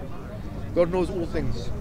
But the Prophet Muhammad's remit was to make dua and ask for those things, and then God would grant those things afterwards. No, that means Muhammad was asking was God didn't know. God knows, yeah. No, if God knew, he would have done it. No, there's lots of things that God knows, but like for example, in my day-to-day life, in your day-to-day life, God knows what's going to happen to me, but He wants to see us make dua and supplication. You know, that's part of the Islamic ethos, so that He's testing us to see how we respond to certain challenges. But to say something that we're giving a revelation, giving a revelation to the people for the salvation. Yeah. See, this is the problem. No, this is the problem we're having. Yeah. The problem we're having is like with like the word Islam and words like Muslim. You see, what we're using is the biblical interpretation. We should say, or I wouldn't say biblical or Quranic interpretation, rather than what the actual word means, which I find very strange. What do you mean? Do you get what I'm saying? So you can say what Muslim is to be a Muslim. Submit to God. Right. Yeah. Too many words to explain one word. Well, that's because the Arabic language is much more facilitative and rich than the English language. No, I don't think that's what it is. That's oxymoron. I don't think that's what it is. That's a big oxymoron. If one language is richer, what about one word for one thing? What of one word for 5 things? Don't make sense. Well, in Arabic it makes a lot of sense. But I mean, that's oxymoron. That makes sense. You're saying that's not richer. That's poorer language. Muslim. No, but then one word, like 5 words equals the one in will Arabic. of Allah. One for one. Why should it be like that? That's it. That's simple. You understand? That's why I said it's a biblical or a Quranic interpretation But what's the problem? of what the word means. I don't get the issue. Then it's not what the word means. Interpretation. It's an interpretation. Someone changed the word. It's an innovation. So the word says this. I don't know if it's an innovation because of the Quran itself. But if the word Okay, means why did you not say surrender right then? Okay, fine. Which the word means. I like that. Right, thank you. It is used. You have a So choice. now we've got choices. You understand? Yeah, translation. It's submit to the will of Allah or surrender to the will of or surrender in its actual terms. But this is modern Arabic. In actual Arabic that Arab people speak or African people speak in different parts of Africa, you know, you don't have to be a Muslim to speak Arabic, yes? Yeah, of course. Or no? So when I ask these people linguistically, what does the word Muslim mean? They'll say peacemaker. And makes sense because Islam is peace, yes or no? Right. So to be a Muslim, yeah, or salam, yeah, because the is action, yes? Yeah, it's action, yes? The one that's doing it. It's the doer. Thank you. Yeah, and then salam. Well, the rest is But here. he's doer of peace with others. Peacemaker. Doer of submission to God. It has the two meanings. Peacemaker. No problem at all. Peacemaker. So, Yeah, if yeah. somebody was to say, And also submitted let's to go God. to the biblical. Let's go to the Bible now. Now it makes sense. Now it makes sense because the prophet Isa alayhi salam is going to make reference, yeah, that the people who come in the future, yeah, he's predicting now, yeah. His prediction is that blessed be the what? Peacemakers. What is peacemaker? Muslim. So it's telling you, he's telling you that there are going to be people in the future of God who are Muslims. We're not denying this. What you are? You are denying it because you're saying it's to submit to the will of Allah. Okay. Now, or surrender. Now the word, which doesn't, you know? Good. You got what I'm saying? You know the word Ayn? Islam, though. What it is it that has like 10 meanings. All right. And it is one word, Ayn. For example. 10 meanings. There's 10 meanings. Yeah. One word. One word, yeah. 10 meanings Makes for no one sense. word. So if Linguistically, it doesn't. Yes, I can explain it if you want. The problem. I can understand it. So you put this one word. You put this one word with 10 meanings on a paper. When I read it, how do I know what it's meaning? Okay. No, it's not 10 You need words. to learn the skill of the language. You need to master that. No, I'm asking. One word there, it's got 10 meanings. What do I choose? Okay, The so context. This is in every language, by the way. You will get the meaning through the context. Yeah, it is. Okay, shall I give you an example? If I write the word Polish, how are you gonna recite? How are you gonna read that? Polish, yeah. But if I said he, if I say write the same word Polish, yeah, in English. All right, my shoe. How are you gonna read it now? But English is a dumb language. Everyone knows this. Polish, you know. So there are homonyms and there are words that basically sound the same and written differently. Lion, like lie, and there are words that have the same spelling and different meaning and so. Look, this is in every. No, it can happen, man. It's too much. 10's a lot. The word safe in Arabic has. Arab and English are languages were made up. The point is that language was never meant to be read in a vacuum. Arab language was made up. Arab language is made up of many languages. It was a trade area where the language developed. There's some people between different languages, so that to develop words which everyone could understand. Yeah, okay. Yeah, that's how Arabic was built up. That's like English is made up of many languages: Latin, French, Germany. Yeah. So people can from everywhere understand the certain words and pick up it quite easily. That's all it is. Okay. Yeah, there's nothing rich about it or nothing. Well, I don't know. What would you define as rich? Because for me, what I one define, word, one meaning. But that's not rich though. That's quite one-dimensional for me. Yeah, so one word can. If you could do one more, it's multifunctional. If you could do more with one, then you know what I mean. Yeah. You know what I mean. There's no mistaking it. No conjecture. Yeah. So but you can know what you mean with one word. But if that one word is used in another context, you might be in something completely different. different. Confusing. You try to say it's confusion. There's no confusion. Well, every You just language need to has learn these the layers. language. That's it. If you learn the language, you will know One what word. it is. If only things were that straightforward, but It's straightforward. the thing is, look, the thing is, what is language? What is language meant to convey? It's meant to convey signal, right? It's meant to communicate with people, innit? The thing is, in everyday life, there's an infinite amount, right? And I use the word potentially, not actually. There's an infinite amount of possibilities. And if you have that kind of one-dimensional approach to a language, then what will end up happening is that when it comes to conveyance, you'll be limited in your scope. Actually, the best kind of language is that which is most facilitative in its meaning. So if it has one word that can be used flexibly, right, and it has a scope of meanings, which means that it can fit into different contexts, then the functionality of language... You've got more options to suit your narrative, basically. Absolutely. So you can use that word, you know what I'm saying, in different options. So if language is meant to fulfill a communicative functionality, then the more a word can facilitate, the stronger that language is, in my opinion.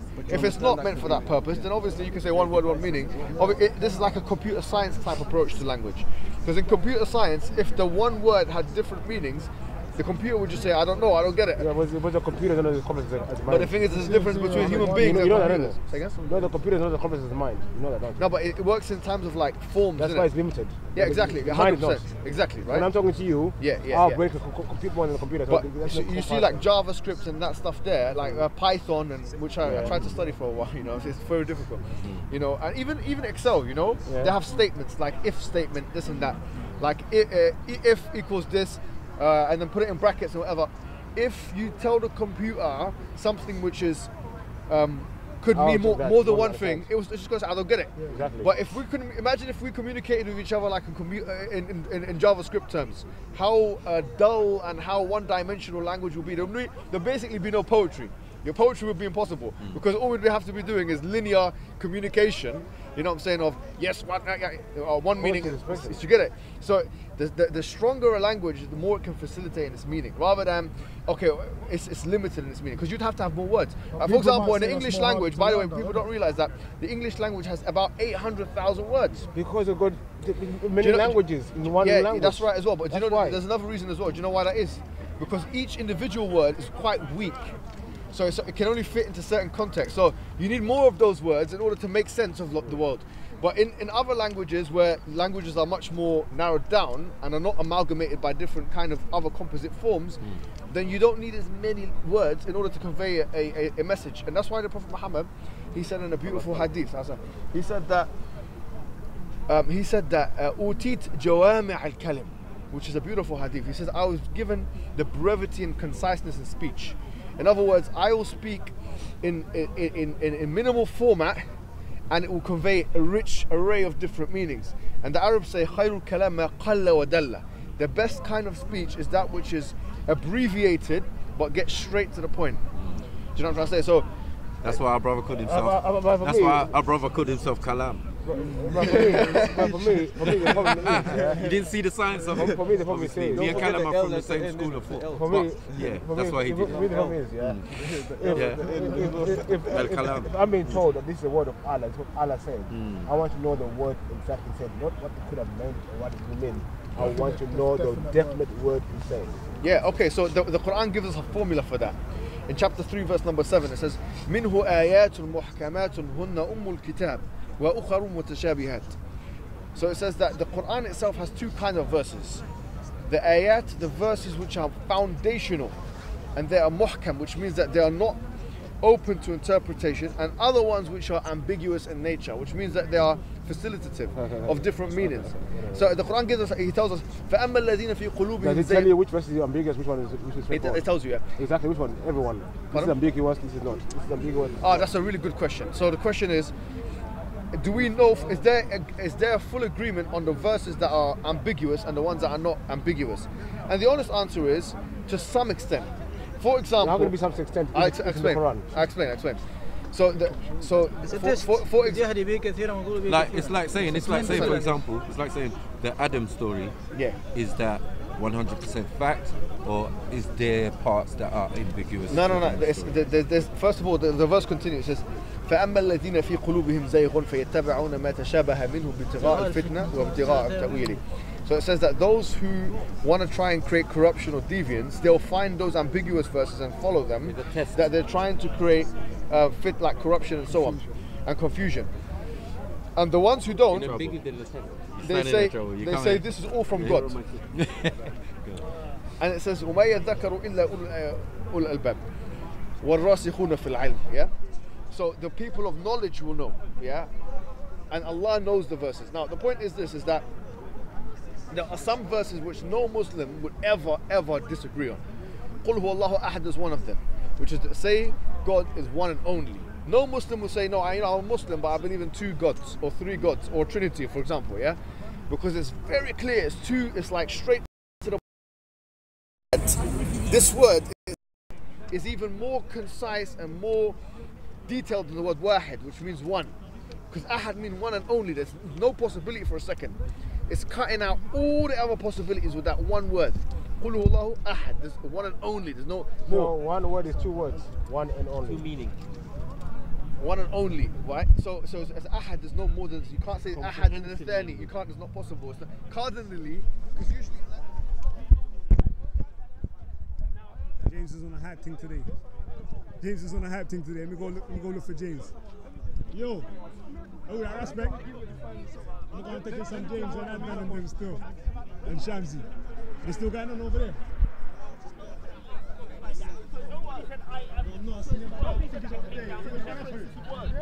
Oh shit. I think it's air, you know, fam. I think it's air still. That's in there holding the camera, fam. And this is the only, done by prophet of message of God through God. The history of Islam, tell me what's the right, what I should believe and what I shouldn't believe. I think that kind of conversation should come out organically if it is. And it also leads to a lot of debate, which we see here at Speaker's Corner. There's literally every week it's debates between the Shia and the Sunni, and it's, it's unfortunate because at this point in this regime it happens to be a lot less heard. Mad thing. Aspect sound like you're looking to run up on Saidi. Tomorrow, let me see what I'm going over if they still talking. It's like it's broken into 2 different talks.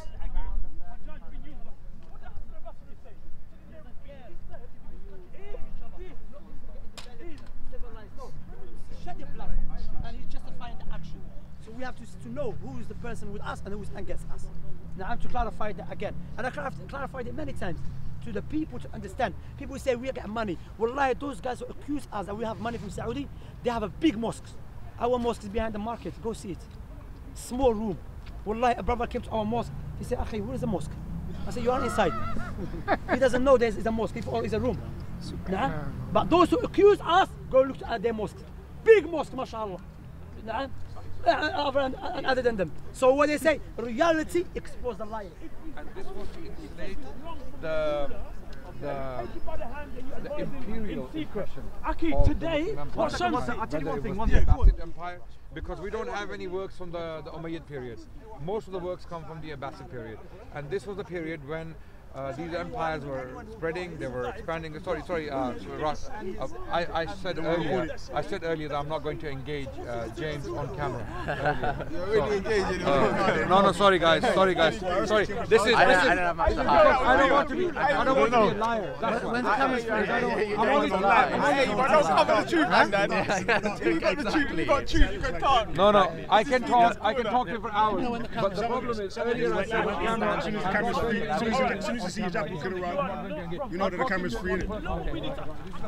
We're done over here as well, you know. I don't know, man. Should we go over there and see? We'll go over and see, man. What's the jab saying? Hey, the battery's on 1%, you know. What battery? And the spare battery, that battery pack. No, it's like flashing. It's on 2. What do you mean flashing? No. The blue, not on the camera, on the... I was going to plug in my thing to get a charge. No, I've got more battery though. Okay.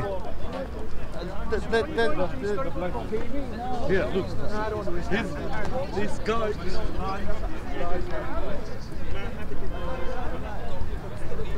Go to the Sumerians. Sumerians, his last 5 minutes. 3,500. No, it's on 3 bars. So Adam cannot be. Hold on 1 second. Adam cannot be 3,500 years old. There's a problem here. We don't believe that he was. Understand? Egypt is 10,000. No, I don't think so. Right. I don't think so. The biblical, no, the whole biblical account, according to Muslim, Christian, and Jew, 6,000 to 8,000 years old. You're still looking at us. You're still looking at. So in the creation of Adam, according to the time, biblical time and Quranic time would mean that Adam was created in a time when pyramids were in the back. By the way, for us, we don't have that. We're not like this. We don't have a timeline for when Adam was created. So even if the word was not how can we not have a timeline for Adam not created? When he was created. So we can name every prophet up to. Not everyone. Hold on 1 second. Some people. You said 25 prophets a name, from Adam down to the prophet peace be upon him. Yes. Right. And we say there's 144,000.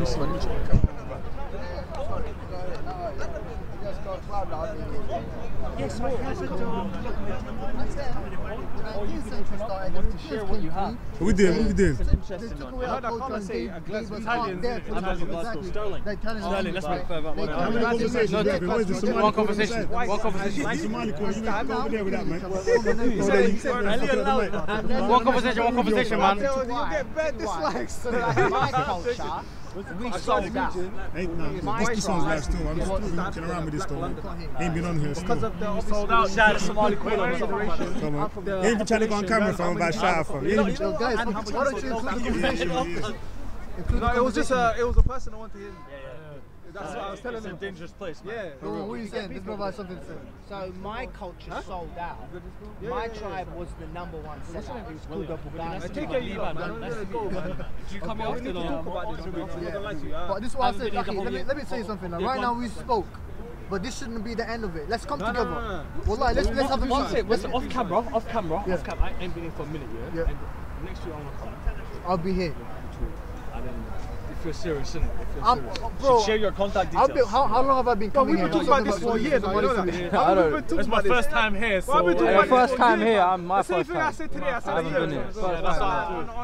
On the first episodes when you lot was doing the Somali thing, man came in and I spoke straight away. Whatever I knew, I get munch. Said it. Listen, come get munch, yeah? Come get munch. You got my number. I come here with my we spoke. I've done it. I don't know how to. I'm serious, yeah, I'm dead serious. If you're there, well, you've done a lot. You have to be there. The more brains, the better, innit? Someone might know someone something, someone else don't know. Are you going to be here next Sunday? Because we're linking up. Yeah, definitely next Sunday. As long as you're there, next Sunday. You're going to be there? Yeah. Cool, we're going to grab a If I live to next week, hopefully you come as well, inshallah. I'll do my best, inshallah. Come on, I might have to keep the Somali corner running, fam. I learned nothing about Somali. Somali corner. Love for that. Content over everything. Content over everything. I respect that.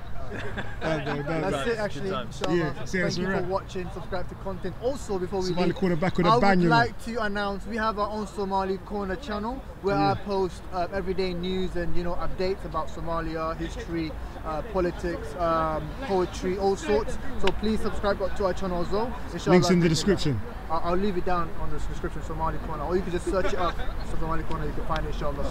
Assalamu alaikum wa rahmatullahi wa barakatuh. I wish you all the best and subscribe to C.O.E. Peace. Come on, done no fam. Respect my brother. Yeah, respect fam. Glad you man come back still. I've been looking for Somali Corner. Well done. Oh shit. Oh shit. Hey, yo. Hey, Riz, I'm saying to you, it's a foundation.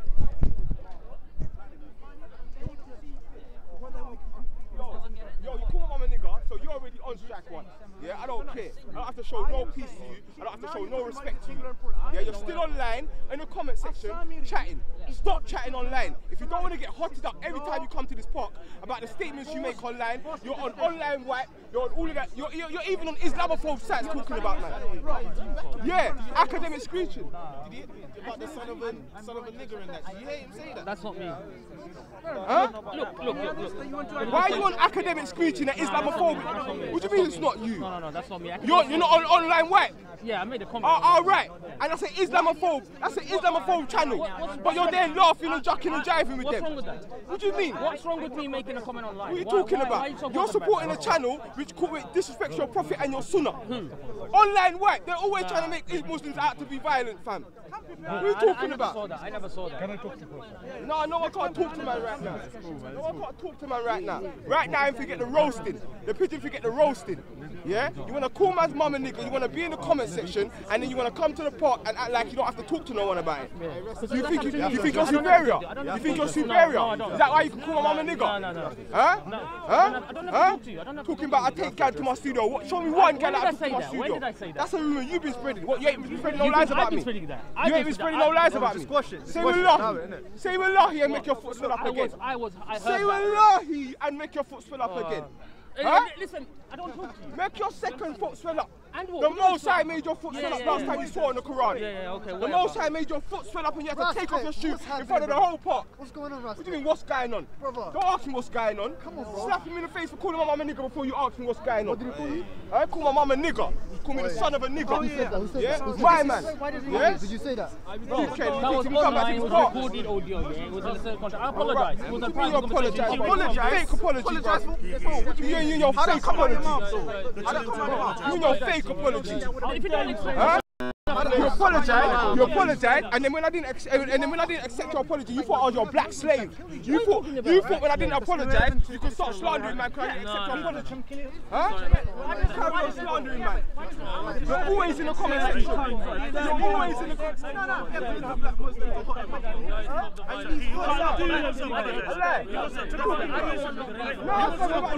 You're online still talking about man.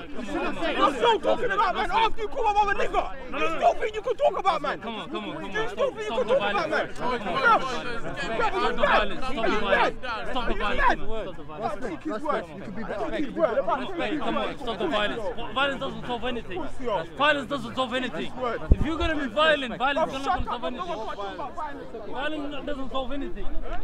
Violence doesn't solve anything. Tell that to the man when they put the fucking knife through the Umayya's chest. Tell that to Bilal when you tell me violence doesn't solve anything when Bilal put the knife right through Umayya's chest. You little racist. Jahil. Got it right through his chest. You're the living Umayya in this day, fam. You're the living Umayya. About my mum's a nigga. You call your mum a nigga? I would never call your mum any racial slur. I got too much respect for your mum, Rat Boy's mum, and everyone else's mum. But you can call my mum a nigga and still be talking about me online. You better be humble, bro. If you carry on chatting about me online, watch what happens. Mark my words. Mark my words. And no one here can't stop me. There could have been a 50 of you, 100 of you. I'll swing out with everyone. Man, call my mum a nigga. No one can't protect him. That's wrong as well. Dickhead. Okay, we said it. That was wrong. Oh, he's still talking about me online. He's still talking about me online. Bro, he's still. Calm down. He's still talking about me online. He apologized. He's still talking about me online. Right now, he apologized. I'm saying he's still been talking about me online. After apology, Do you want me to apologize? Chatting shit. Shall I apologize? Somebody say something about you on online. You talk about it online. There's no violence. Catch him in the There's no violence. I said nothing. Listen, if you say something, if somebody says something, say it. I remember I told you, no one can't tell me nothing. He apologized. Yeah? Man, think I'm a dickhead. There's no point in violence. What you want violence? What is violence over? So all you facios talking about, respect, this and that, appeasing to this one and that one. Anytime I find a racist, whether he calls himself Muslim, Christian or what, you know what? That was wrong. That was 100% wrong. I agree with you. You have every right to be angry. I agree with your anger. You have every right to be angry. I respect your anger. If it's about your mother, I'm with you. Wallahi, I'm with you. No, but the thing is, after he apologized, he's still online, on online work and all of these channels, chatting about man. Said about your mother, I'm with you. He's lucky he's a snitch. If he wasn't a snitch, he would have held it today. Listen to me. If he was one of the real actors like you, it would have been a swingers thing now. It's only because he's a snitch. I'm going to allow him, but even if he carries on talking about me, watch what happens. You think I care about Speaker's Corner? How about this? You don't think I care about Speaker's Corner? But I'll box him down and never come back here again. How about this? Facts. How about we For my mum's honour. My mum's honour. And no facio can't tell me nothing. How about we settle this? I'll swing out with everyone in this park if they want to protect him. Everyone. Anyone try to get in the way, I'm rocking it. I'm letting man know. Let my man carry on chatting about it. Calm me down, man. Let my man carry on chatting about me. We know what he did was wrong. We know what he did was wrong. I can't defend what he did. But it's not even after that. After he apologised, he's still online on online wipe at Islamophobe site, busting jokes. Is he saying the same everywhere? Chat? No, he just chatting about, man. Why are you chatting about, man? You already dissed my mum and you apologise and you think you can still chat about, man. And then you can come to the park and just film and no one's gonna say nothing to you. What? And when everyone says calm down, I'm gonna calm down. Nah, it's not that.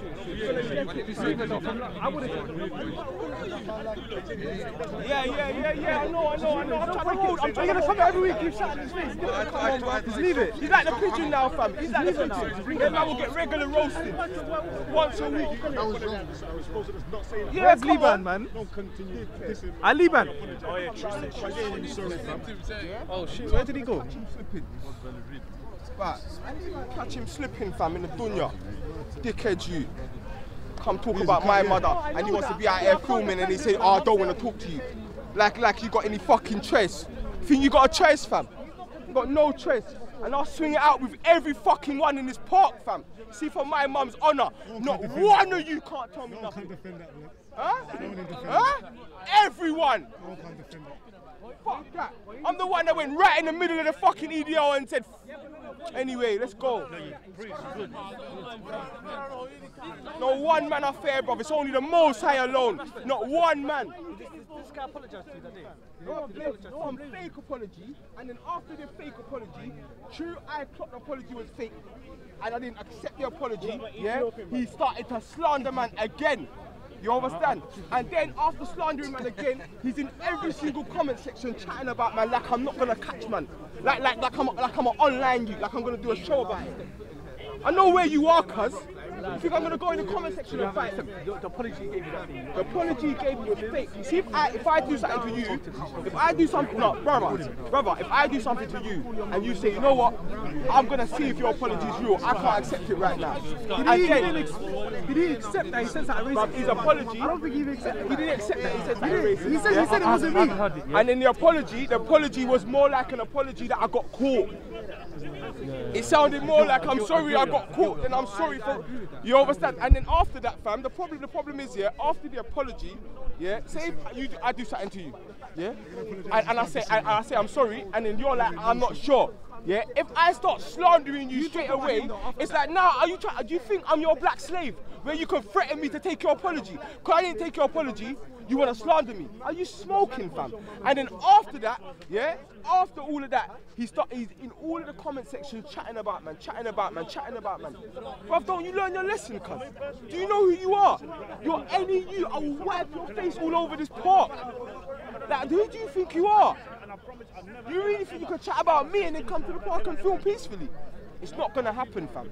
It's not gonna happen. I'll roast him like the pigeon every time. You know how Raj gets a regular? Every weekly roasting when man come here, he'll get one as well. And him and Raj, yeah, are two different sides of the same coin, fam. Yeah? Just like the extremists on one side and the Tommies on the other side. Yeah? Two different sides of the same coin. Bear with that going on in this park, fam. Yeah? It's no different, fam. Man can hide behind labels all they want, fam. Yeah? Man can say Islam and Aki and all of that all they want. You made a point. You apologise. It feels like you apologised, yeah? You don't want to apologize, but I got caught now. I got caught. I don't want to record it. Listen to this, yeah?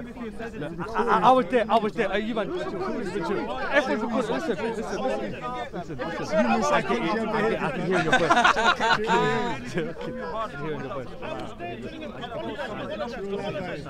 I think no one's even saying nothing. You can't condone. If a brother does something nasty like that, I was telling him to apologise. This is out in black and white. What I'm saying is, his apology. I'm telling him to apologise. Listen, I'm telling the boy to apologise for us. After that, you still mention it. Are you still talking about it? Just leave it. Don't ever talk about it. Mention it. Don't ever. There is a video of me.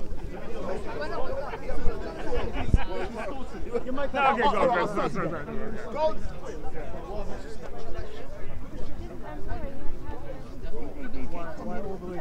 Okay, no, because they take from these guys, they're like a cult, they're like a gang. You see, they're like a gang. With them, they only take. I'm hungry. I'm hungry. I'm nearly finished. Yo, Ali, man's ready, you know. What you saying? I don't know. Do it, you're ready. I'm nearly finished. I say that. Carry on, you can carry on. It's up to you. So the thing is, and I want you to send this sisters content as well. Black Dunya. Where is he? Bro, after you release this, then it's the content as well, yeah? So brothers and sisters, just so fitna doesn't happen in the park, I've been ignoring it, assuming the best. You will come to my face and call me Ikhwani. I assume the best. I was quiet. What's wrong with the Ikhwani? It's a sect. Yeah, I don't even know who they are. Yeah? Are you part of a sect? This is what they're claiming. Yeah? I follow. Okay, should I go? I follow the Quran. I'm free from these Salafi groups. Sheikh Ibn Uthaymeen said, free yourself from these groups. Why? This is the very reason why. Because they're like a gang. They're like a gang. Man's going to come and hit me. He's going to hit another believer. Why? Because I got a bit upset. Yeah, this one of their boys. Yeah, they're like a gang. Believe me, they are like a gang. I take from Sheikh Salih al-Fawzan, Sheikh Ibn Uthaymeen, Sheikh bin Baz, yeah, Sheikh Wasiullah Abbas, yeah, Sheikh Rabi al-Madkhali. I respect him. He's no problem. But the issue is this, that these people, they're like a gang. And this is why they ganged upon me today, 7, 8 of them. One is trying to get physical with me. So they buy and sell, they trade with the Sunnah basically? Sorry? They buy and sell the Sunnah, yeah? They change whatever they like? No, Aki, it's hypocrisy, yeah? They all talk about, Mufti Meng, Sheikh Wasiullah Abbas refuted Mufti Meng. When he refuted Abu Khadija, I don't need to, I am a Salafi, but not the Salafi that you're on. I'm making it clear because you guys tarnish the name of Salafi. So don't come and believe me. No, Aki, with them, everybody's finished. You, me, everyone, we're all finished. And he's saying to me, oh, I was kind to you. No, you wasn't. He was only kind to me because, why? Because you thought, okay, yeah, let's try to talk to him. True kindness is when you differ with someone.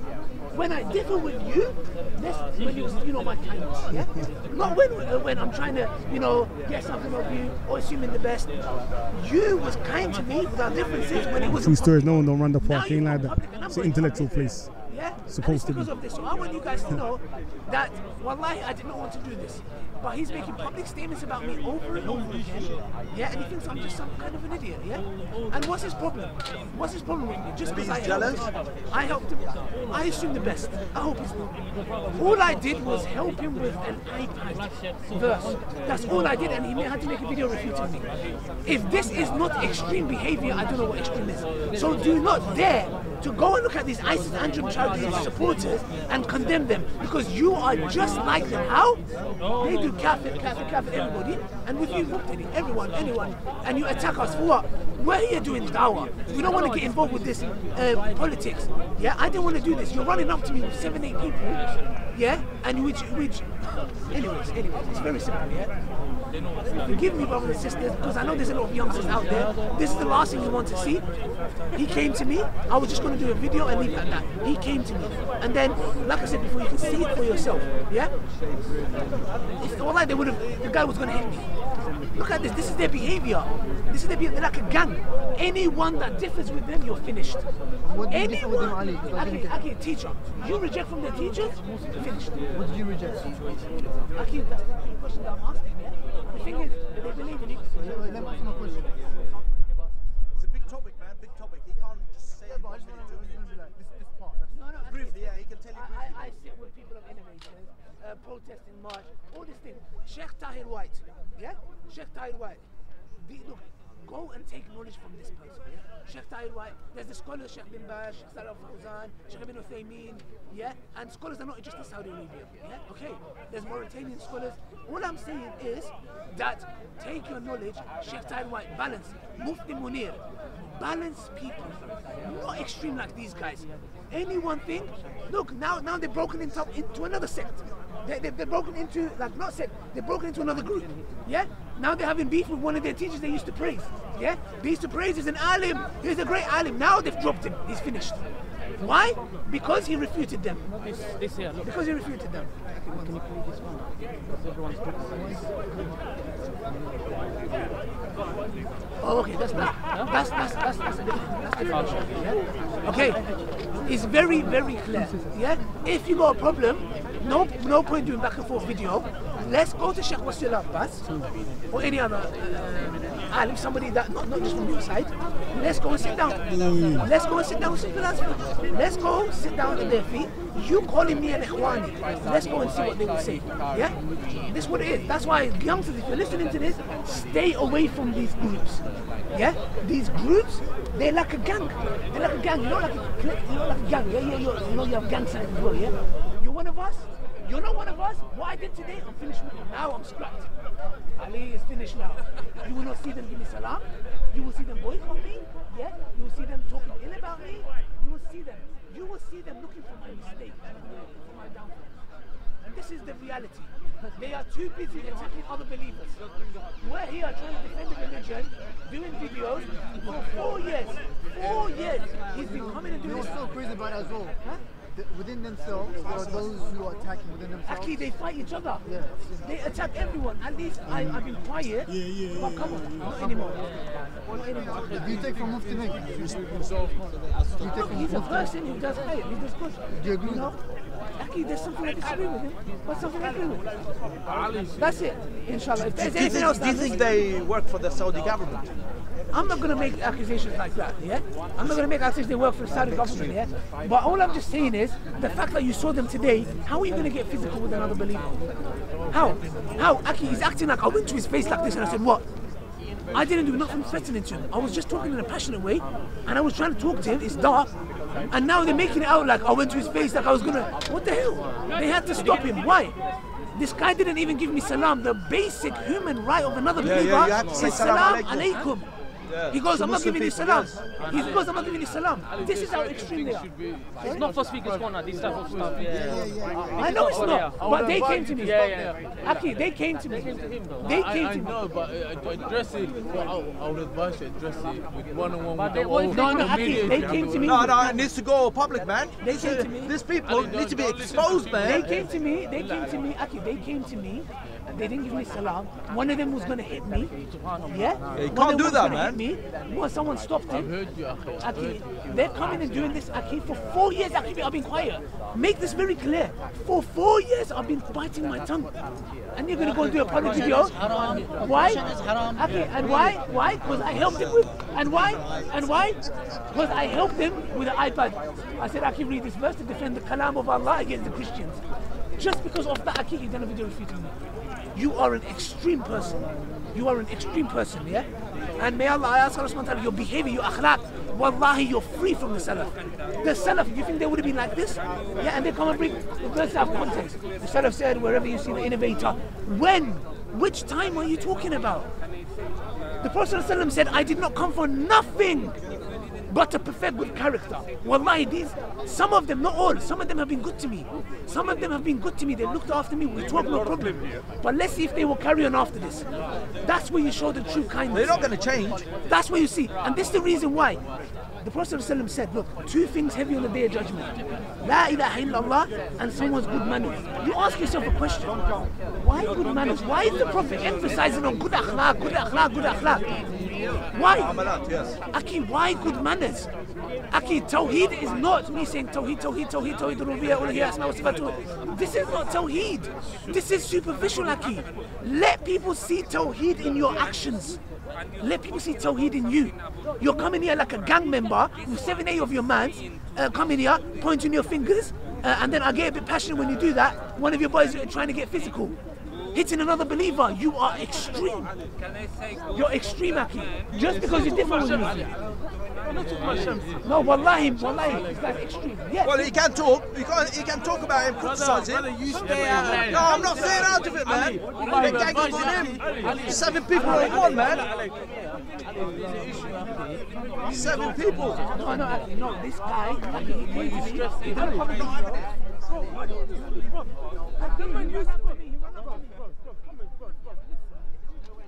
no camera.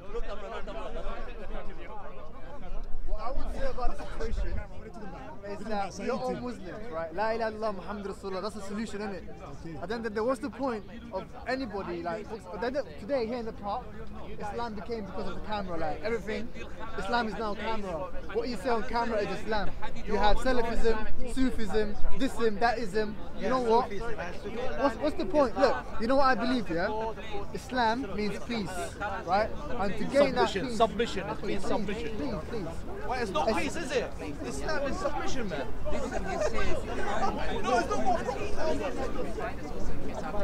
No.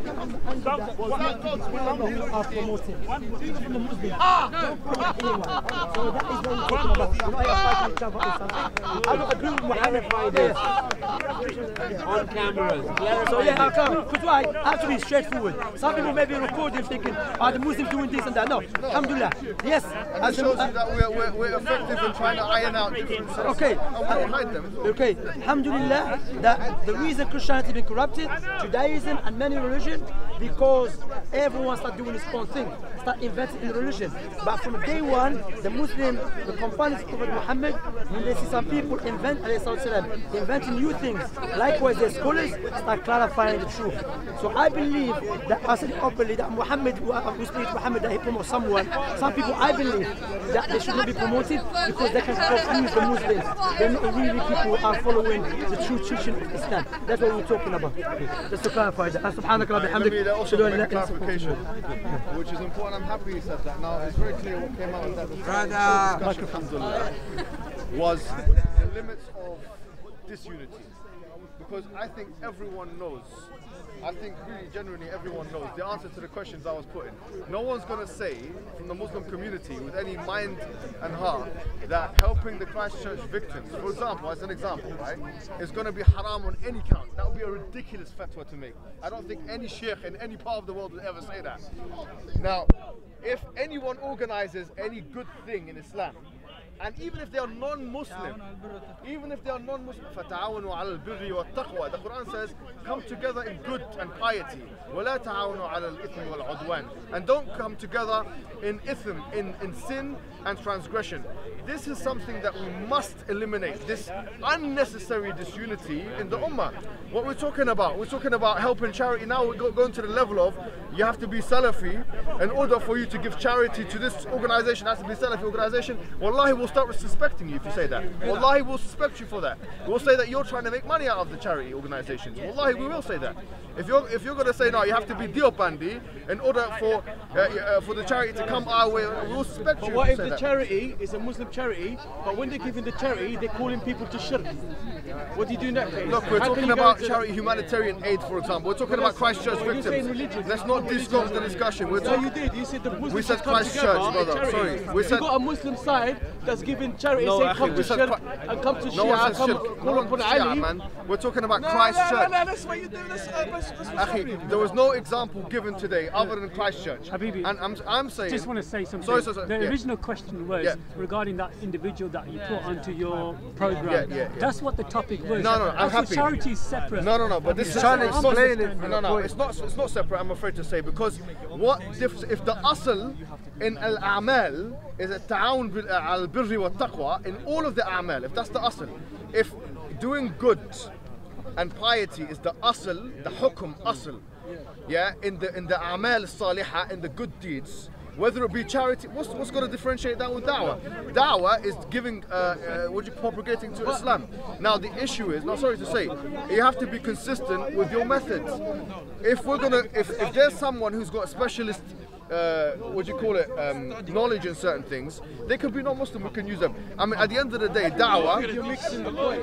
You're mixing the point. It's not mixing, it's ta'awun al-birri wa even if they're Muslim, they call people to taqwa. You're saying Ali gave me Christian charity, saying that's a Christian. He only came with an example. No, but he's mixing things up. That's what he came with, example. No, he says ta'awun. How far of what kind of people would you put? Does that include shirk? So he's the brother's asking a question. Go ahead. How far of what kind of individuals will you put onto the panel to promote the project that you're doing? Meaning, will you put people like the Shia or the 12ers? How far of individuals I would think you at this Do you understand yes, my question? Yes. I think at this stage people know where we stand. Like, you know, how many debates do we have to do with the Shia for someone to realize we're not Shia? You know, I mean, is anyone going to say, you know, this Muhammad Hijab is a Shia? He had 10 debates with Shia. He's a Shia now because he's no. If a Shia has specialist knowledge in something that I need, I'm not going to put myself in a bubble to say I'm not going to take from that knowledge, because that's ignorance. At the end of the putting on your platform, putting on the platform to give a speech or to raise money or other than that. That's what I'm trying to say. To what extent? Yeah. To what extent that's acceptable is the extent to which it fits maslahah, in my opinion, which is the public good. If this, like for example, let me give you an example, right? There was a woman that recently, she made a video talking about her experiences in school and talking about this whole thing with, you know, like what they're teaching kids in school. Have you seen that video? She was talking about, like, you know, what happens in school and whatnot, and she was just a muhajjaba, a Muslim woman who wears hijab and so on, and she was saying that this is what they're teaching kids in school, and she was making references to the LGBT community. This video was spread all over the Muslim platforms. Little do everyone know that she's a Shia. But that's a specialist piece of information that, had we not known that, is it in our interest to know that? Yes. Are we going to stop that woman from saying that, giving that message because it's not in our... What if this woman knows that there's an army behind her, yeah, that are coming? If a Shia knows, a Shia woman knows, there's an army behind us that's going to kill us. You say, look, I'm not going to accept your testimony, I'm not even going to investigate your claim, you're mubtada. We'll use the extreme examples to realize that this insulation, yeah, and unnecessary division is, number one, going to stunt our intellectual growth as Muslim community. It is going to stunt our growth. We're not going to grow at the end of the day. You think that sorry to say, Yani, do you think that any one community in the Muslim community now has all the answers? It simply isn't. We are 1.8 billion individuals. On at least some aspects, we need to be able to share information. Otherwise, we're not going to propel as a community. If we're going to feel like, okay, you know what, us S-Pubs, Salafi publications, or this group or that group, or the Deobandis, or whatever group it is, we're just going to keep our information. We can solve all our problems inside with ourselves. The Deobandi school can solve all the problems. The S-Pubs can solve all the problems. Wallahi, you can't. You're limited in your location, your geography, and your intellectual capacities, and so on. How much can the Salafis help the Deobandis and the Deobandis help the Salafis in certain issues? Information sharing is required on certain issues. You know, let's introduce medical ethics to this. What if the Deobandis were specialists in certain brain surgeries that the Salafis needed? The Salafis not going to ask twice before he goes to them. Why? Because he realized the specialist knowledge. What if that's linked somehow to the religious discourse? It's gonna work. So the extent to which the Muslim community must learn to cooperate with each other is the extent to which it's in the public good. It's in the maslahah of the Muslims to do that. This kind of sectarianism, unnecessary one, there sometimes is a point to say, look, we don't want to be associated with those practices, and we don't want to, and that has to be clear sometimes. But if you're going to be so pedantic about it, now you've got to be our charities.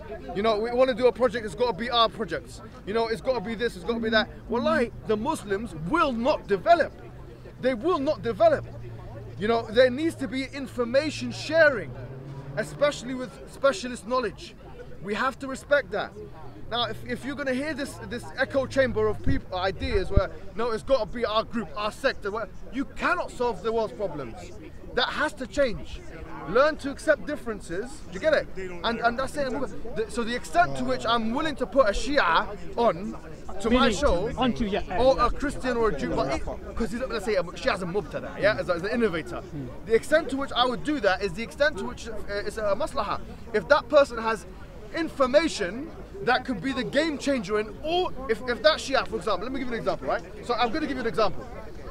But don't you think that's dangerous? No, it's not dangerous. What happens if the Shia mentions something about their religion? Let me explain. And the audience watch it and they think he's making sense. No problem. So what? You understand? If the Shia has, he's seen Tommy Robinson, he has very intimate relationship with Tommy Robinson. He knows Tommy Robinson's secrets. He knows one of the a'da of Allah's major secrets. He has evidence. He says, look, bring me on the show. I'll expose Tommy Robinson. He'll never come back out. Are you with me on this example, yeah? To what extent is it in the maslahah of our organisation to say, let's bring the Shia on, he will expose Tommy Robinson with evidences, we'll get rid of this adu of Allah.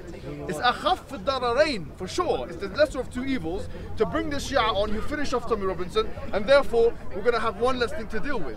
Which one is the maslaha? Where's the maslaha? There's no critical thinking in the Muslim world anymore. It's all, it's my sector, get the hell out of here, man. It's not going to help us, wallahi, it's not going to help us. Muslims are losing because they have been told to have been divided and conquered, by the way.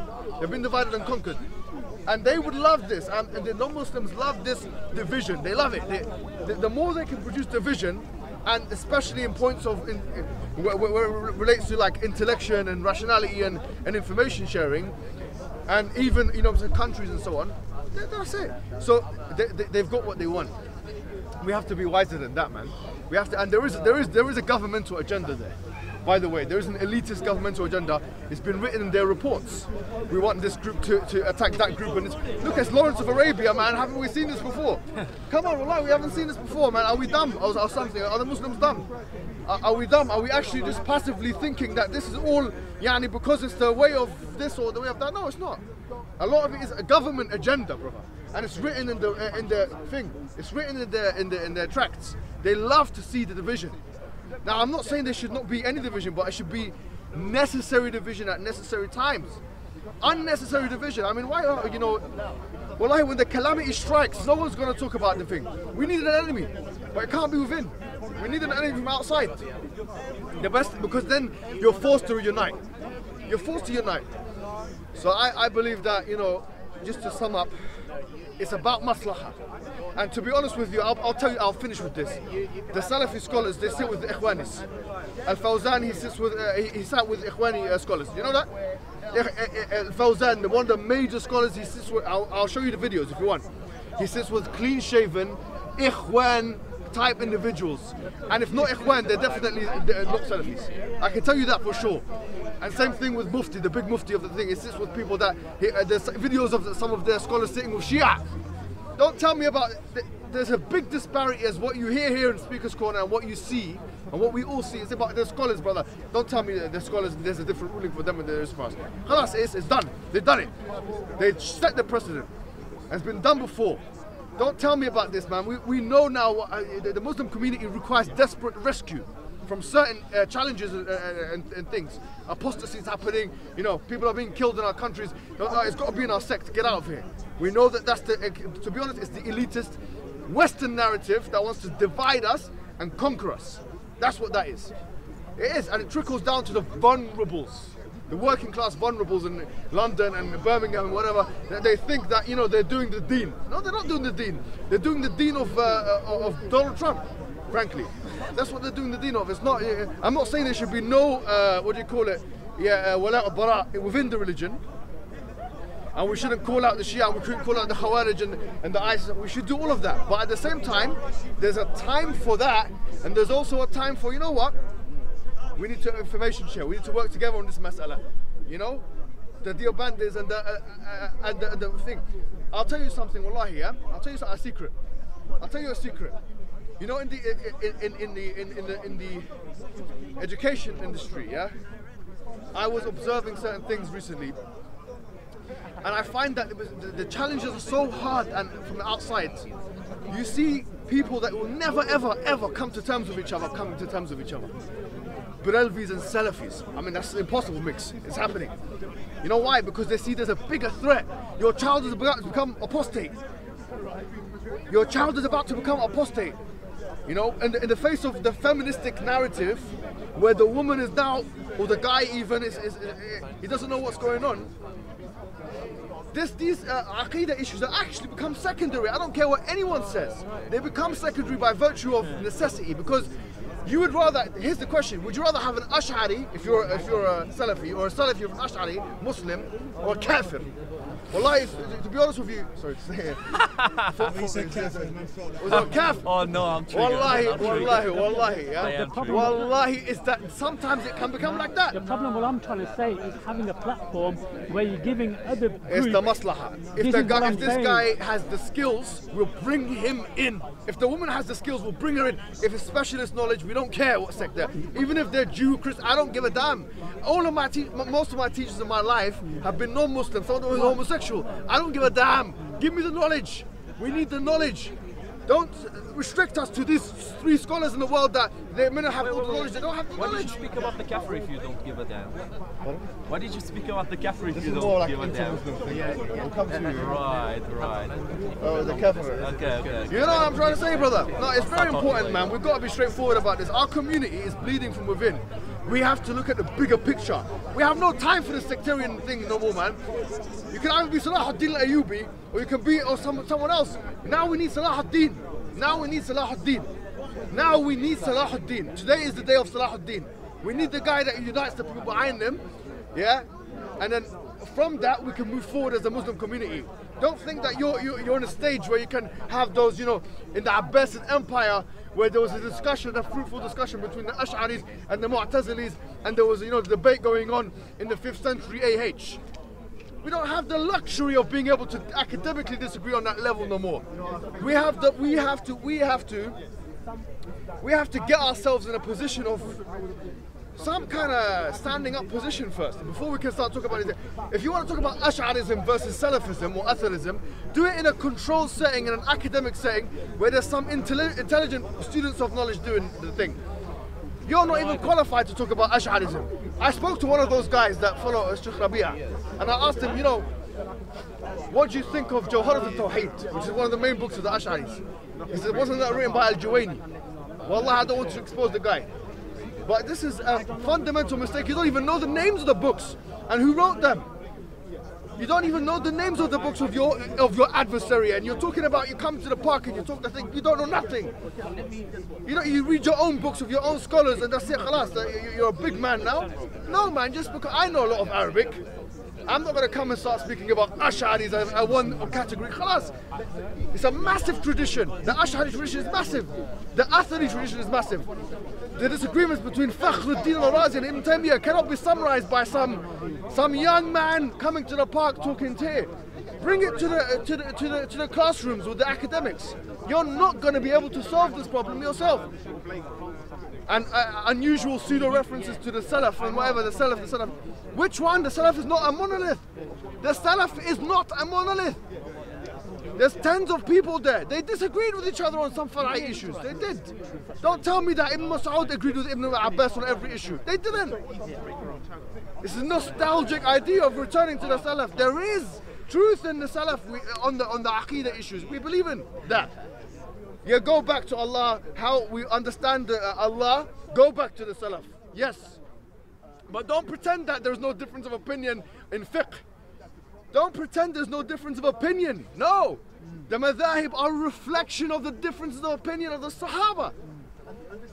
When Ahmad differed with Shafi'i, he didn't do so on pseudo-intellectual grounds. When Malik differed with Abu Hanifa, he didn't do so on pseudo-intellectual grounds. But they knew that this was a respectable other opinion. La inkar from Masail al-Khilaf. There is no blaming in the Masail of Khilaf. We need to bring that back to the Muslim world. Otherwise, you know what's going to happen? We're going to be eaten out from outside. We're talking about, you know what I'm trying to say, how to, it's not a leather sock, yes, a leather sock. Who cares if it's a leather sock or not, man? Your child is going to become an apostate. And you're talking about if it's a leather sock. How dare you, man?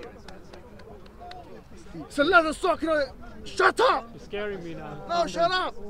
No, it's annoying me. It annoys me, wallahi. Wallahi, the thing is this. What the hell, man? Since I've been coming to this park, yeah, people be talking about Salafi, Sufis. No, leather sock, what leather sock, man? The first time I hear someone just talking about one community. Wallahi, is that? First time. Bro, there's a conversation. The leather sock, man. With the leather sock, they just kill each other with the leather sock. Muhammad Ijaz, the question what I was originally trying to say, if you're on a... Sorry, one thing, because a brother informed me that you were talking about that we should unite upon The leather sock. He was talking about the leather sock. And that's good, but the main point here is that, no. Continue next week. No. We're talking about one unity. The unity, of course, is beautiful. Allah said unite. And Sharia, what's it called? No, unity is good, it's beautiful. But also, unity has to be according to who? To our desires? According to Rabbi Madkhali. According to Rabbi... Oh, no. Is it good? According to Rabbi Madkhali? No. According to the hadith. Okay, I refuse him already. There's no saying now. According to Rabbi... No, it's not according to Rabbi Madkhali. Now, according to Quran and Sunnah yourself. That's what is unity. Not unity, this Ash'ari misguided, this Maturidi, Jubendi, and let us come together because there is...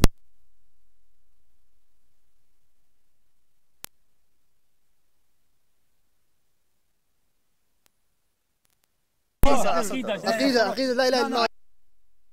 Talking about?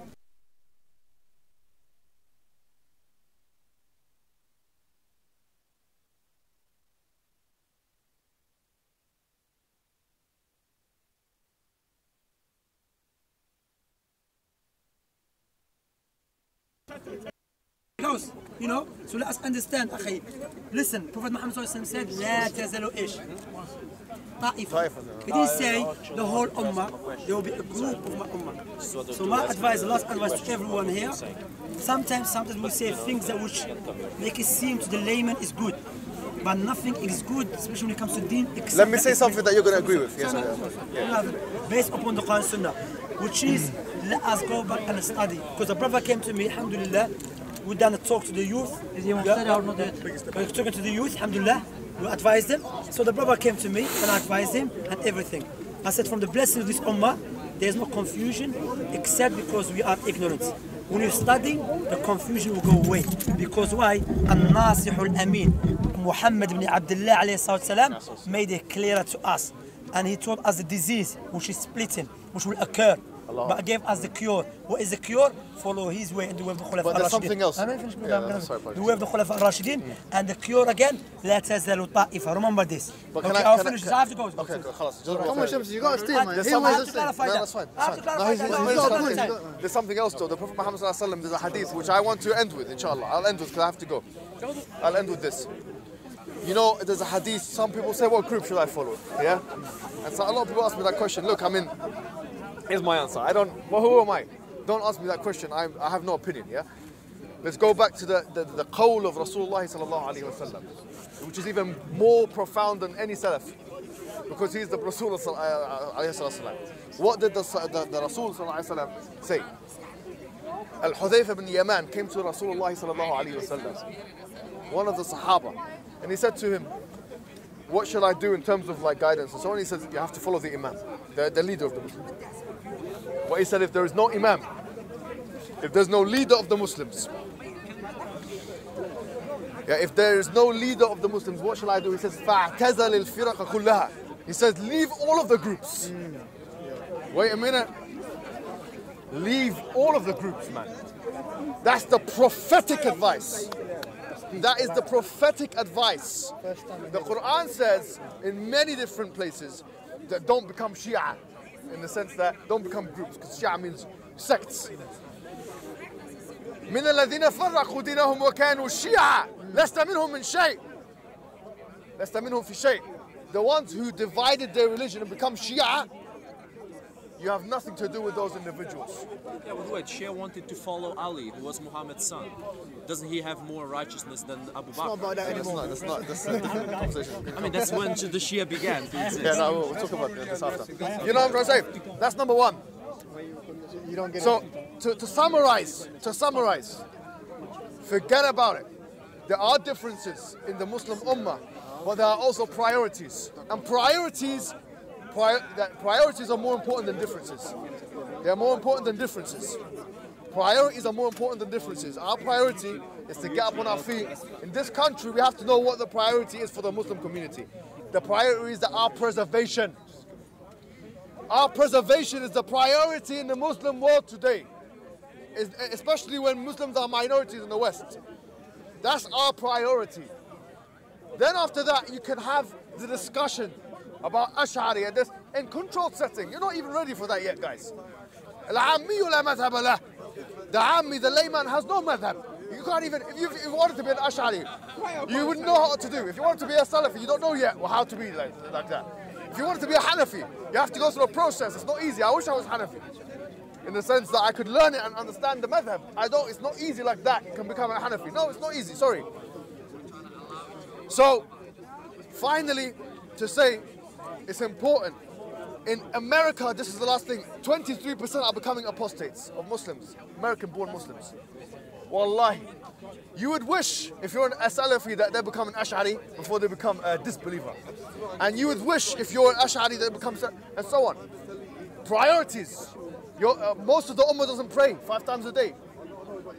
Yani, come on, man. Like, seriously, do I have to even explain this to the people? Like, it's important that we prioritize.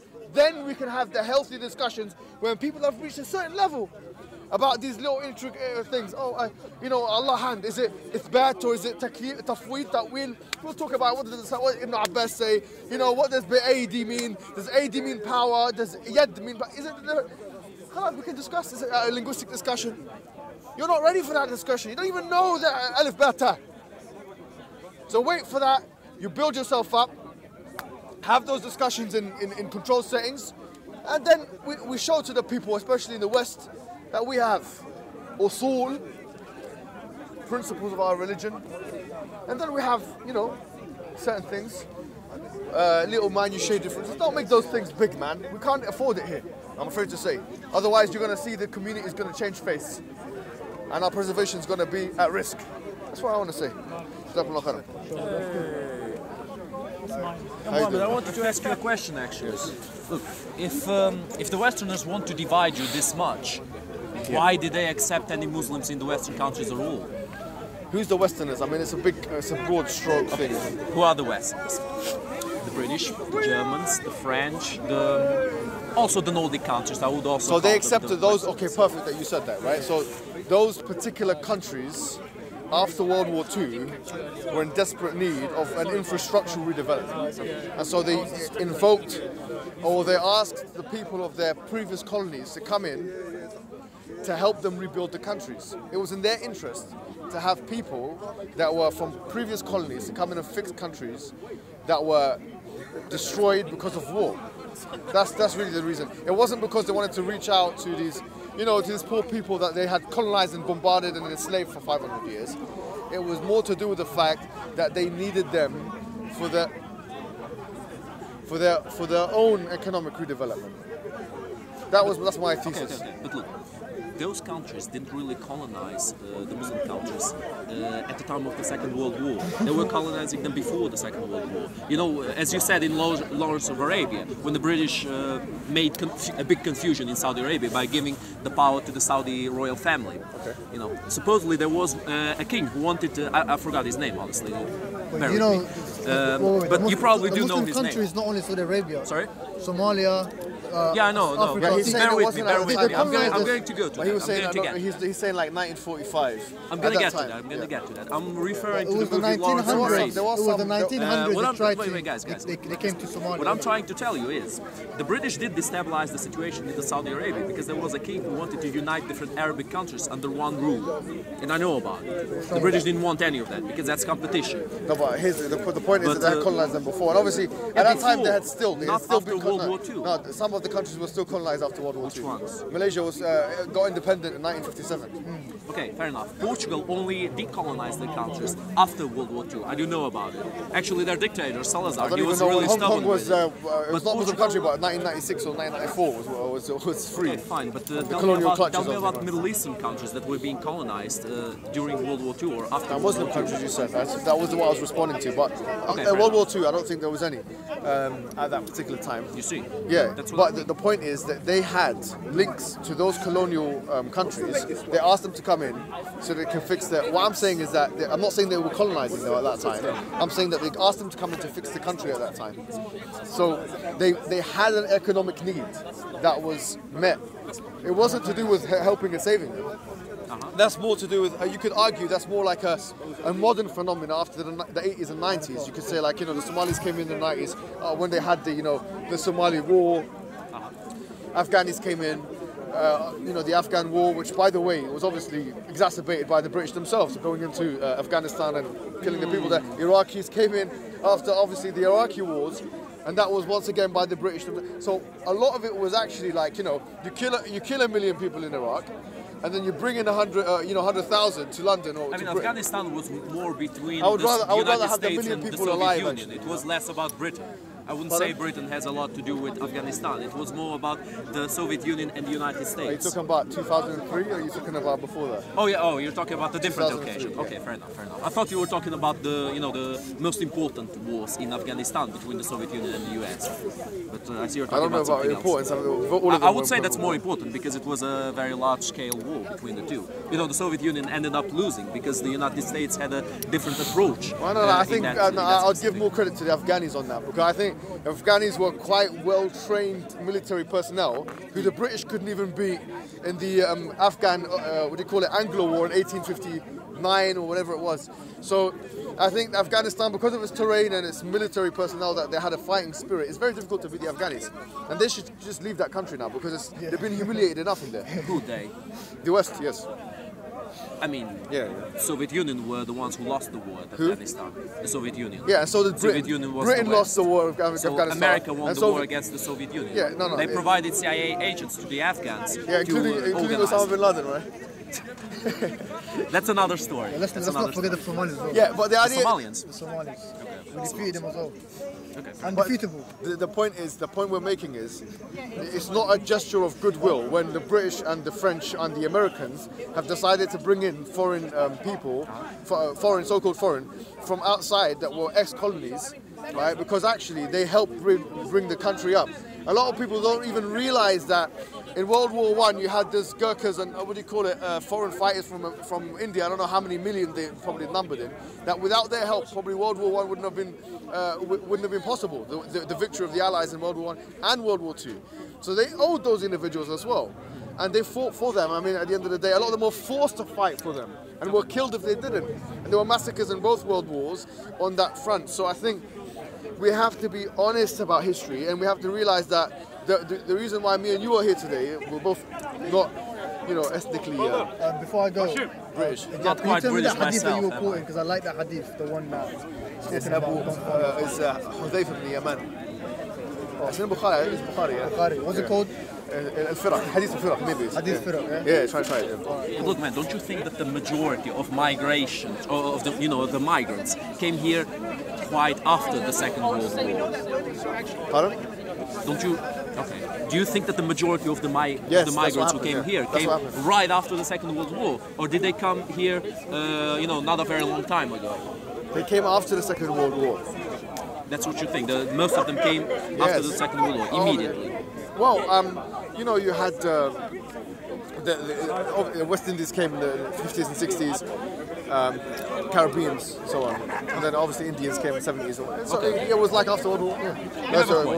But why do you think that that the Westerners hate the Muslims so much that they want to divide them completely? I don't think it was all the Westerners. I think it's elitists. Elitists. Yeah. So the reason why it's not the West, it's the elitists. No, I'm not talking about populations. I'm talking about the controlling powers. I'm talking about why? Because obviously Islam posed a great threat in terms of civilizational, the civilizational infrastructure, if you like, geopolitics. So when Islam was united, if you like, under one banner, the West didn't like that because it threatened. Well, there was no West when the Islam was united. No, there was. Obviously, if you had like the Ottoman Empire. Warring, counties. The Ottoman Empire existed throughout the 1500s, 1600s, 1700s, 1800s. Yeah, but the Ottoman Empire wasn't all the Islamic Empire. The Ottomans had many wars with the Safavids, or even with the Mamluks in Egypt. Even with the Arabian. Sorry to interrupt. Is it going to be long? No. We're leaving now, yeah? Yeah. 2 minutes? Yeah, okay. Finishing. Yeah, so I agree with that point, but the point is you had a united kind of front, which, you're right, because interestingly enough, in the 1900s, in the early 1900s, the majority of Muslims, even though the Ottoman Empire existed, the majority of Muslims were actually in the British Empire, because you had India and obviously Pakistan and all that was under one. Pakistan. Yeah, so I agree with that point and that sentiment, but when you have even if you had like... Egypt was British too at that point, if I'm not mistaken, wasn't it? What time? The early at the time that you're saying. Yeah, probably. I can't remember when they got independence. I think Egypt was British too, but I'm not sure. Don't take me up on that. So the idea is when you have a group of Muslim countries, you know, that are together, that's a geopolitical challenge for the West. And the idea is if you want political hegemony, like the West does, like America wants, like you know, Britain and and so on want, then if you have a cluster of countries with the same ideological predisposition and military and economic strength, then that stops them from being able to dominate and take the resources of those other countries. So it's all about power. That's what every empire does. Right. It's all about to power. destabilize the other power. Exactly. So, but for us, it's at the expense of obviously in our case, it's human life, resources, exploitation. And for us, the issue is the West is staring us at the face and telling us, you should be liberal, you should have human rights. But really and truly, what human rights are you talking about when you're responsible for all of that kind of, you know, history, right? So we're saying that there's a double, not even a double standard, it's kind of like a lie, the utopian human standards that they put out there, but there's complete contradiction. It is a lie, to that. it is a very big lie. Exactly. I agree to that. So on that note, on that bombshell, right? Okay, I wanted to talk a bit more, but anyway, if we'll you talk need to nice. go, you Thank you, man. You can come and eat with us if you want. Yeah? Oh, next time. Yeah, take care. Well, it's cool.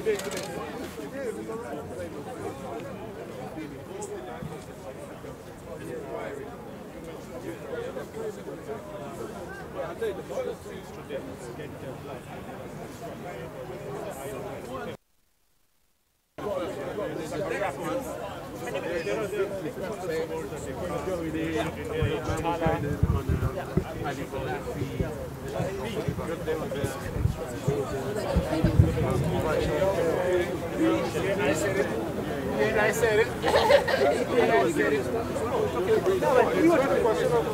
I was talking about, if I can respond to him, I want to update you on the discussion.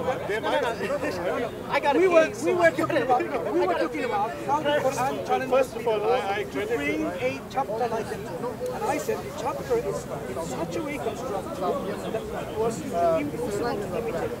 1400 years of the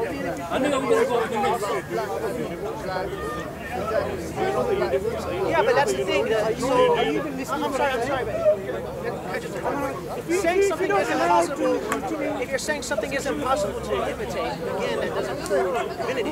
What I'm saying is, and you're comparing a building to a document, and that's really perspective on divinity coming. I mean, it sounds very alien to my people. Where is the perspective on divinity? How many? Okay, there has to be one absolute way. I'm going to compare. I don't know, but you know, it's very alien to my position. Let's talk about your division.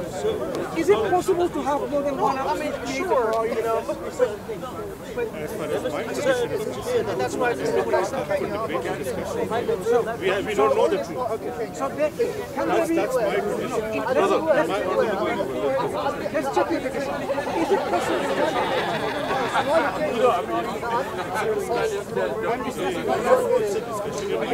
I'm discussing it right now. I don't know the discussion is. Let me tell you why. I mean, where your concept of. Let me tell you why. Frankly, it sounds a bit fishy. I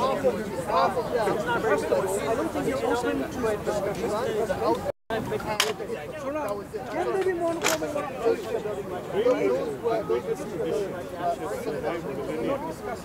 We're just making a plug-in statement. My tradition says not my tradition. Your tradition. There's a lot of buildings out there that look like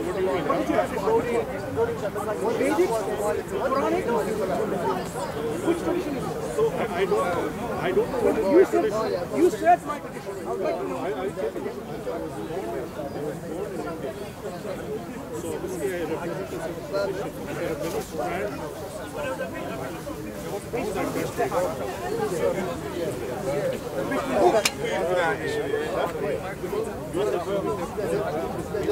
Whatever's going on, whatever conversation, and it's not that deep, innit?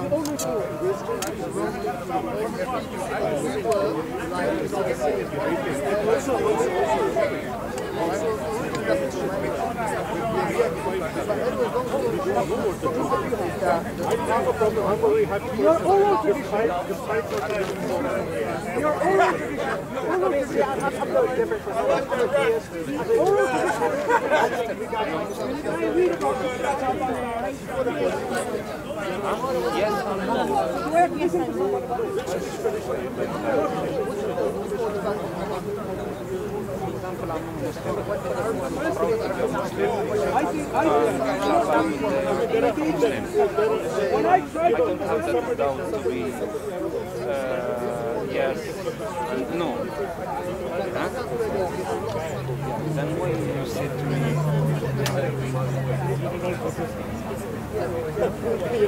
I'm trying to understand. for example, if you have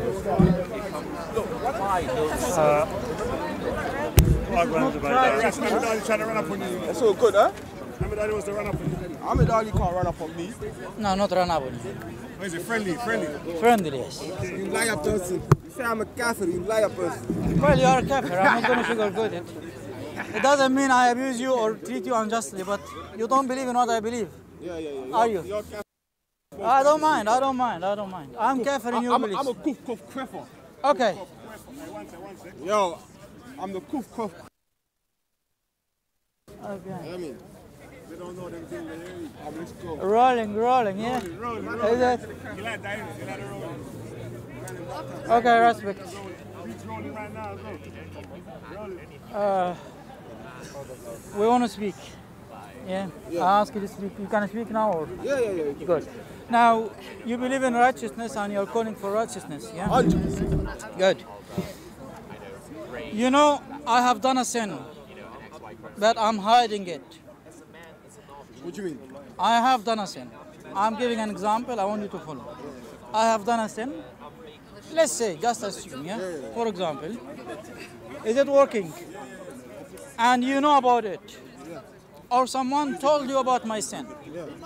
But publicly, I came back to righteousness. I repented from this sin. Can you, after this, come and speak about this sin publicly and blame me for it? Depends. If you've done me something and you apologize and I don't think your apology is sincere, then I don't have to accept it. Good. Do you know the heart of the man? No, I don't know the heart. So how you can judge is insincere. So if I slap you in your face right now and then I say sorry to you, but you don't feel like it's thing, you don't have to know my heart. By my actions and the way I treat you, you make a decision. It's got nothing to do Now, with me. if someone says, I confess, I am sorry. Or someone say, I'm hiding this sin, I do not want it to be known. And this is the Islamic stance on sinning. In Islam, if someone makes a sin, you should not go and speak about it publicly. Unless that sin affects other people. Let me finish, please. I'm not talking about Saeed. I'm talking in general. No, I'm saying in general. Even unless the sin affects other people, that's when you got to condemn it in public. Now, if you want to speak about Saeed in particular, I'm saying you are wrong in continuing to pick on the man after he said he apologized for it. No, I'm not. That's your opinion as a are you better than Allah? Muslim. Are you better than Almighty? Standing as a biased Muslim right now, that's your opinion. I'm not fam. biased. I don't give a damn what title Saidio has. I don't care. He could call himself Christian tomorrow. The Christians can't tell me nothing. He can call himself atheist. The atheists can't tell him nothing. I know you got to look out for your brothers. I get that. But with this brother, if you stand in front of him, then you're going to get licked down when he gets licked down. I'll keep it 100. listen. We are not going to do this. We are trying to find righteousness. No, but what I'm saying is, yeah. Aren't you calling for righteousness, or you are dropping this now? You always come to the conclusion that your brother's in the right. You haven't. I'm not saying in the right. No, but what I'm saying is, you can't ask me why I'm talking about him. If the youth's been talking about me for the last how many months, he hasn't stopped talking about me. Go on Online Wipe, which is an Islamophobe page, and you can see him talking about me. Go on Kangs, you can see him talking about me. All of these troll pages, he leaves comments after the apology.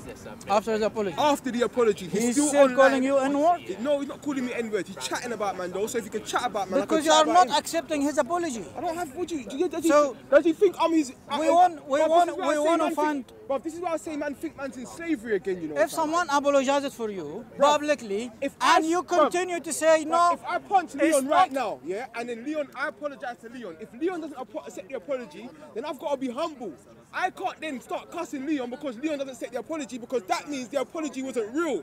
That means the apology was just an apology to get man to do what man was going to do, and then when you don't do what I'm going to do, you're going to try and punish me. To me, that's what the slave master's done. You understand? You're actually thinking I'm your slave, like I'm submissive to you. If you give an apology and I say, you know what, I'm going to wait, I don't think that apology is sincere, because you didn't apologize for calling my mum a nigger, you apologized for getting caught. You prayed that Allah wouldn't expose your sins again. You didn't pray for Allah to change your heart. Okay. If your apology is sincere, you're going to say, may Allah change my heart. You're going to say, I had badness in my heart. You're going to pray for Allah to change your heart. You're not going to pray for Allah to hide your sins. Now, the point I want to prove respect is, and I want you to be thinking about what I'm saying. Yeah. If someone made something wrong and we want him to stop it, and he started the first step, he apologized about this matter, and we are not accepting him after this. We still say you are this, you are this. Whatever you do, we still call you this, and we are not accepting your apology because it's unsincere apology. This person, is he going to fix from inside or not? That's up to him and the Most High. But you're not helping him. What do you mean? I'm not going to help him. You call my mum a nigger.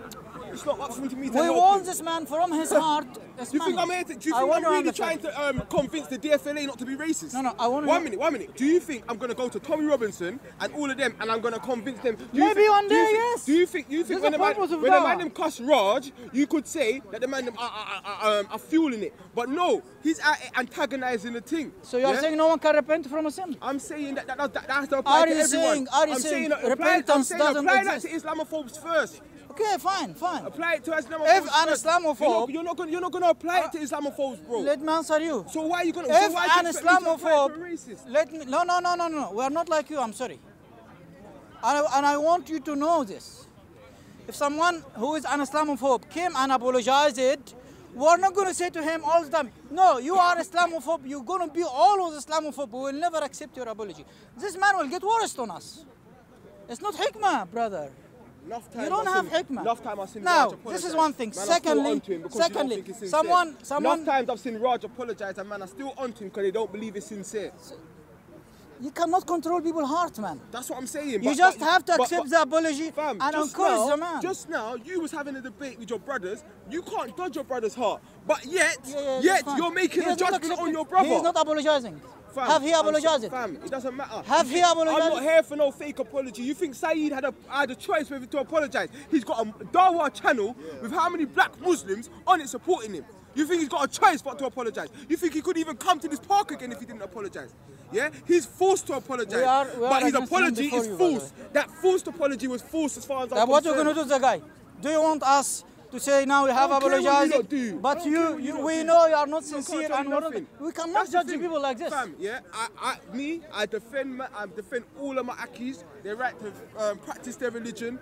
I defend against Islamophobia, but you see when someone does something to me, if you keep picking on him, it's not going to help the situation. I don't care. I don't care. Well, you don't care then. No, I don't care. Yeah, it seems you don't care. And this is not righteousness. Righteousness teaches you to care. No, you don't have righteousness. Don't lie and say you have righteousness. Are you listening? No, let me finish. Righteousness means is you care. the wicked. Means you care. No, burn the wicked. Ban the wicked, yes, if he is insisting. But the man apologized, I should push I him told you the more apology in was this fake. He direction. didn't apologise for calling my mum in the game. Apologise for getting caught. Okay. He didn't ask Allah to change his heart. He asked Allah to cover his sins. You know the heart of the man. So what happens is you know the heart calls, of the man. Basically, he's asking Allah, next time I call you know the heart, yeah? Can you please not expose You know me? the heart. I want to know. For that. Do you have power to know what no, is? What is words. Words, his words we're judging him by. His words. He said, I pray Allah doesn't expose my sins again. He didn't say I pray Allah changes my heart. And this is part of repentance. He didn't even accept that he was racist. He didn't even accept that he was being racist. He tried to lie through his teeth. 1 minute. For Saeed to know he's wrong, he does not need you to know it. Islam condemns him. He lied through his teeth the whole way. Yeah, he lied in the park. He lied to Shamsi. He lied all up until me playing the video. He lied on his Bengali community. He said there's a lot of racists from our Bengali community, and they were saying it to respect. So he lied on his whole community.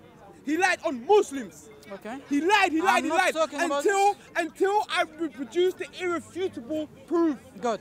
Yeah. Good. And and before that, a lot of people, a lot of Muslims were still on his side until the irrefutable truth, and that's why a lot of people turned on him, because a lot of people was out here defending him, and then they look very, very stupid. Okay. We are not going to end up this conflict. Is it going to be forever? Fam, do you see me? Did you see me chasing down Raj today? I chased down Raj today, and I chased down Saidel every time I see them till I feel it. If the man apologizes, every time I see them, righteousness will teach you. If someone apologizes for you don't understand. You're gonna accept it and deal with him on this. That's you. If you believe that. It's not me. It's righteousness. Anyone. You have to understand. I'm not no slave. You're not slave. All right. I'm a free man. So I can choose whether I forgive someone or not. Okay. It's not you gonna come and put a strong arm on me and make me forgive someone. If someone's mum gets raped and the person apologizes for raping their mum, someone can't come and say, "Oh, they apologized." No. This is apologized. It's not about apologizing. Your mum. So you got no. When they're ready to make that, when they're ready to take that apology and move on, that's up to them. They're the victim. But what happens is, you lot sometimes come and you want to talk to the person that's been the victim of the crime and force them to accept a false apology. I'm not forcing you to anything. No, I'm not forcing you. No. I'm not accepting the apology. We are discussing righteousness. If someone apologizes to someone, righteousness will say what? Righteousness is standing against the wicked, and I believe them man there to be wicked liars. So I stand against them. Okay. And I don't care who wants to defend them. So the apology. Man could come down to this part to defend them. What does it mean that he apologized? Treat them like a buffalo. Buffalo soldier. Okay. Dreadlock Rasta. Fine. Born in Africa. Fine. Big tune. Fine. Okay. Fine. It's fine. If someone repent from a sin, you are better than Allah Himself. What do you mean I'm better than Allah Himself? Yeah. What kind of foolish question is that? Someone missed something and it was a sin of his past, and you coming putting it in a video. You call it Islamophobia or negrophobia? Negrophobia. Yeah. He's suffering. You know, like the Jahil Umayyah who said, called Bilal the son of a black woman. If someone had a relationship with a woman, yeah? And the Prophet Muhammad said that he's still in his Jahil. Let's explain. You're still in your Jahil. You are Jahil. Yeah, no. This is you. No, I'm saying the Jahil guy was the one who said son of a black woman. And I'm not talking about Said. I'm not talking about Said. No, I'm talking about the guy who said it to Bilal. Yeah, Jahil. Yes. Yeah. All right. Yeah, and he said you're still in your Jahil ways. Yeah, and he said he saw Bilal's footsteps before him in Jannah. Yeah? So what I'm saying is that same statement from that Jahil all them years ago is the same statement that came out of Saeed Diel's mouth in 2018. We are not infallible. Are we not going to commit sin in our life? Do you commit sin or not? Not like that. Any sin I do, you are better than Jesus, huh? I can own up to my sins. You commit sins or not? Do you lie or not? I can own up to my sins. Have you ever lied or not? Yeah, I definitely lied. lied. You do sins. We all sins. And we all need to learn and repent. Yeah? Lie to the Bible all the time, man. No. But to say you are a man calling for righteousness and your actions, you go and pick on people since they publicly denounce it. This is your problem. This is not righteousness. Bruv, shut up about pick on people, bruv. He shouldn't call my mum a nigga. This has nothing to do with righteousness. This is wickedness. Did I go up to you? Did I go up to you? Did I go up to you? Did I go up to you? Did I go up to a random person? I'm speaking to you. I'm speaking to you. Have I ever gone up to a random person in the park and started picking on them? No. Yeah? If you say stuff about me and you come to this park, you're going to have to own it. That's facts. I don't care if you're Muslim, Rasta, black, white, it doesn't matter. The same thing if I stick it on Sarah right now, you're going to have people from my community saying, oh, black people fighting in-house, the same thing they're doing with the Muslims. Are you sure? No, it doesn't matter, bruv. Are you sure? If me and Sarah have got a difference in opinion, then let us air it out about division in the community. Same thing with these, man. There ain't no division. Yeah. So what I'm saying is, yeah, there'll be people from my community that try to protect Sarah. There's no one protecting him. People in your community might protect, try to protect Saidio. I'm letting man know. No, if he's there's wrong, no one if he's protecting wrong, no him. protection. I'm not having it. If he's wrong, no protection. All right, cool. Simple as. Okay, but I'm not having it. now I'll tell you something. You are protecting Kalam. Who's protecting Kalam? Yes, you are. Yes, you are. Whatever, man. Yeah. Why you are laughing now? Whatever, man. He pretend he's against Kalam, but we know you protect Kalam, aren't you? Yeah. Yes, I came to this park, and the statement I said in this park, this is before I knew man was a batty man, this is before I even knew man's politics. I said no one touching Sarah. You protect Kalam, yeah? You protect Kalam who supports Tommy Robinson. What do you mean? When did I protect Kalam? Bring your delil. Yes, you are. Bring your delil. Your video. Bring your delil if you're true. When Muhammad Tawheed spoke with Kalam, which side you took? You know what? I wrongly took Muhammad Tawheed's side. Do you apologize? No, you made a video. I wrongly took Muhammad Tawheed's side to the point when Tawheed told Kalam he was blacker than him. Really and truly, I should have checked. 1 minute. I should have checked Tawheed and told him, bruv, you should never say you're blacker than no one like that. But because a week before that, Kalam had allowed Tan to go on his show and call Jedi a nigger, I was thinking, how am I going to protect Kalam, yeah? But when man were calling the man them nigger, he got protecting the man them, so I didn't protect him. But what I should have done is I should have told Tawheed not to say that. And I didn't protect him. And people like Ezra, 9 Ether, and other people was very, very critical. Are you saying Kalam and you can go and watch the comments. Are you saying Kalam they was very, very critical. No, Muhammad Tawheed is right. No, he's not right. Yeah, he's right. Kalam does not stand for black people. Yeah, no, that's Tawheed. Kalam served his white master. And Muhammad Tawheed is absolutely right for saying his t-shirt is blacker than Kalam. Because Kalam go and promote Tommy Robinson, the one who bunch black people who want to come and survive in Europe. That's for black people to say, not for no other person to come so and we tell cannot, us. It's like me we cannot condemn this injustice. I'm telling him I'm more Asian than him. Where is the righteousness now? I'm more Asian Where is the righteousness now? That's for an Asian man to tell an Asian Where man. is the righteousness? For a Turkish man to tell a Turkish man. If we condemn crime against black man, we cannot do it because we are not black. This is wickedness and not righteousness. No, yeah? There's crime against black men. If we see the far right attacking you, they want us. If we see the far right attacking you, yeah? You have the virus. Sudan. Now, this is your agenda now. Come on, man. If we see as Muslims the far right attacking you, you want us to do nothing? What do you mean do nothing? Yeah. When the far right was attacking me, I was attacking them. I didn't see no Muslims. If we see the black, if we see the far right attack you, actually, you want us to do nothing? Far right, that's when all Grey Dunya and them lot tried to stick it on us, man. So this is the point. Man was down there sticking it on the far right. But the man them are trying to come. This is the point Tawheed was making. So this is the problem. This is the very point Muhammad Tawheed was making. What do you mean? That Kalam is not really for the black people because Kalam supports Tommy Robinson. Bro, Muhammad Tawheed was wrong. I'm not debating. How he's wrong? He was wrong. Prove he it. He said I'm blacker than you. Yeah. No white man. My T-shirt. No, he said I'm blacker or than my you. black. I'm black than you. Yes, he is. Just like the cotton. What does it mean? And the worst thing is, what does it mean? The cotton of my T-shirt. You know the history between black people and cotton. Do you take Kalam as a black hero? Cotton. You know cotton. We used to cotton pick. Does Kalam stand for your cause, man? We don't know if that was indirect, but I don't like the sound I want to understand. Please speak to me face to face. Yeah. Do you think Kalam is standing for your cause and your people? Yes or no? Not right now, in my opinion. Not right now. So when Muhammad Tawheed said this, Muhammad Tawheed cannot say it, but you can say it. This is your deception. Let him say and tell him. Let a black person tell him. This is your deception, white man no. or Asian man can tell him that. Who can tell Kalam? No one can tell him he's blacker than him. Kalam, anyone can say to Kalam that You cannot say to Callum that you're blacker than Callum. Understand. You cannot say under any circumstances that you're blacker than Callum. Nor can any white, Arab or Asian man say that they are blacker than Callum. 100%. Yeah? It's for your black brother that your black brother might say you're blacker than Callum. What is the understanding? But it's not your position to come word. And say I'm blacker than the next black man. Okay, come on, man. We want to understand Done that argument. Good. He should have just stayed critical to his politics about Tommy Robinson. That's where he should have kept. What does it mean? What does it mean? I am Somali. If you don't mind, I am Somali, though, I'm not black. Please. I don't want you here. Come on. Wait. You're into politics. I want to say something. What does it mean? I'm blacker than you. Do you understand? We're not talking about the color. We're talking about the cause, the justice. He's not about no black cause or black justice. So Who told you this? I support that. Allow it. How you know? I agree with that. What do you mean? Give the lil now. I want receipt for this. Shut up. I want a receipt. You need to give receipt. receipt. More about black.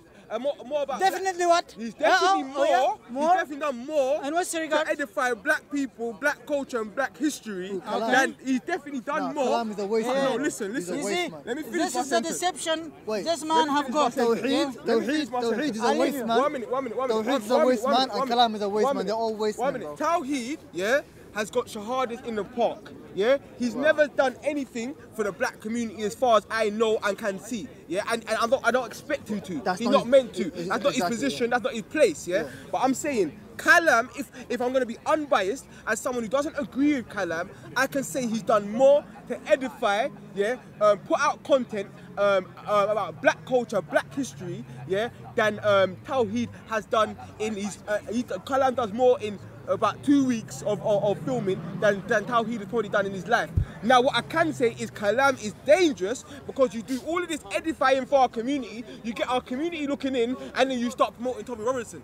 So I can say you're dangerous, yeah? But I can't say that, I can't let a next man come and say that he's blacker than you. That don't make no sense. If that man ain't got dark skin, he can't be blacker than you, man. Yeah, at least some Sri Lankan guy can be like, I'm blacker than you, you get me? At least, you get me? Yeah. But if you're that pale of white, you can't be like, I'm blacker than you. Yeah, it's impossible. Allow that. It's just a stupid statement. Stupid thing, and I let it slip at the time because obviously Kalam allowed Tan to call Jedi nigger. So Kalam's no better. Who called what? He allowed Tan to come on his show and call Jedi nigger, and he said that he wasn't wrong, and he said he's not apologising for it when I asked him afterwards. Wow. So I'm not with Kalam on this. Don't ever get it twisted.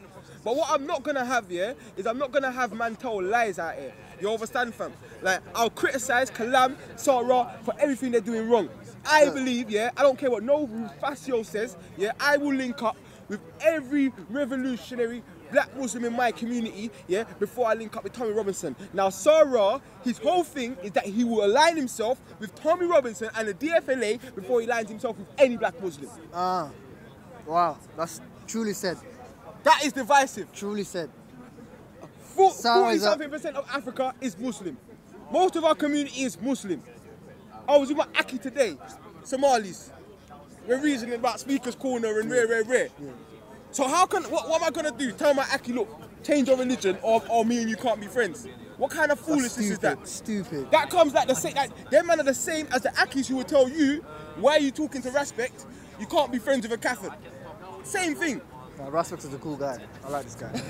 Same thing. They're the same people, bruv. They're just trying to create division. And I'm not allowed to call Sarah out on that. But you know, Respect, I've been hearing that you've been onto the Muslim people for like, you know what I mean, like accusing them. I don't care about what people say about I'm onto Muslim people, bro. I question whatever I want to question. I feel like, fam, on one side, I like Leon. People say I'm a Muslim sympathizer. The other side, I'm an Islamophobe. I can't win. I'm an Islamophobe and a Muslim sympathizer at the same time. That's silly. How can? Which one am I? Because to the extreme Muslims, I'm an Islamophobe, and to the Islamophobes, I'm a Muslim sympathizer. Yeah, I don't agree with everything. Yeah, but what I agree with, And the main thing I'm saying is, man shouldn't be oppressing man because of their religion. Yeah, if I'm talking to you and you say something that I disagree with, that's your interpretation as a Muslim, and I take it like that. I don't pull it on the whole of Islam. You couldn't say some terrorist statement and I say, oh, this is Muslims. Yeah, this is what the Islamophobes do. Oh, this is Islam.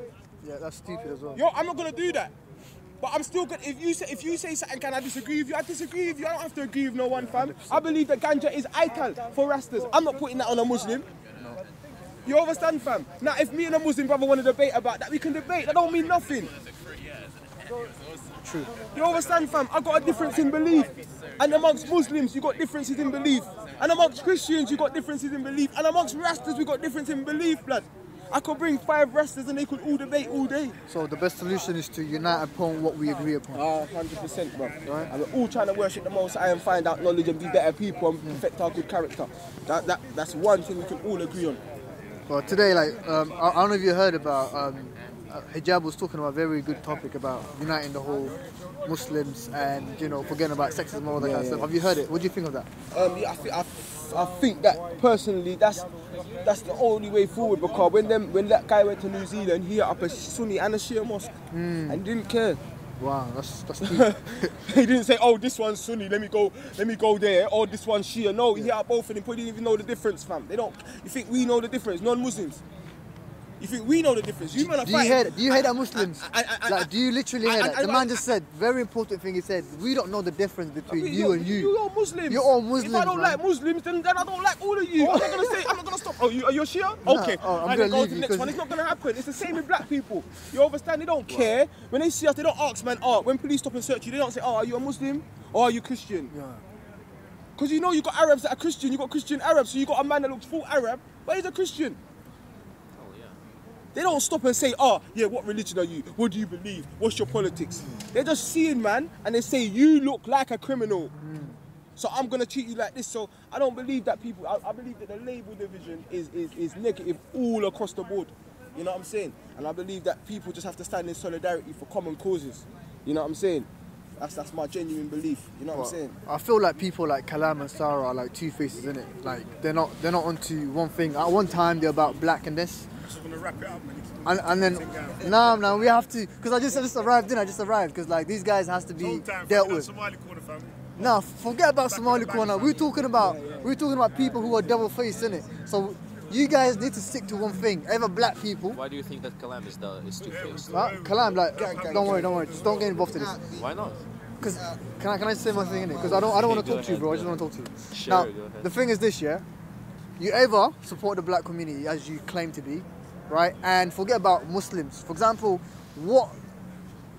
is there any effect, anything wrong that Muslims are affecting black people in any way? What do you mean? Like, for example, are Muslims affecting black people?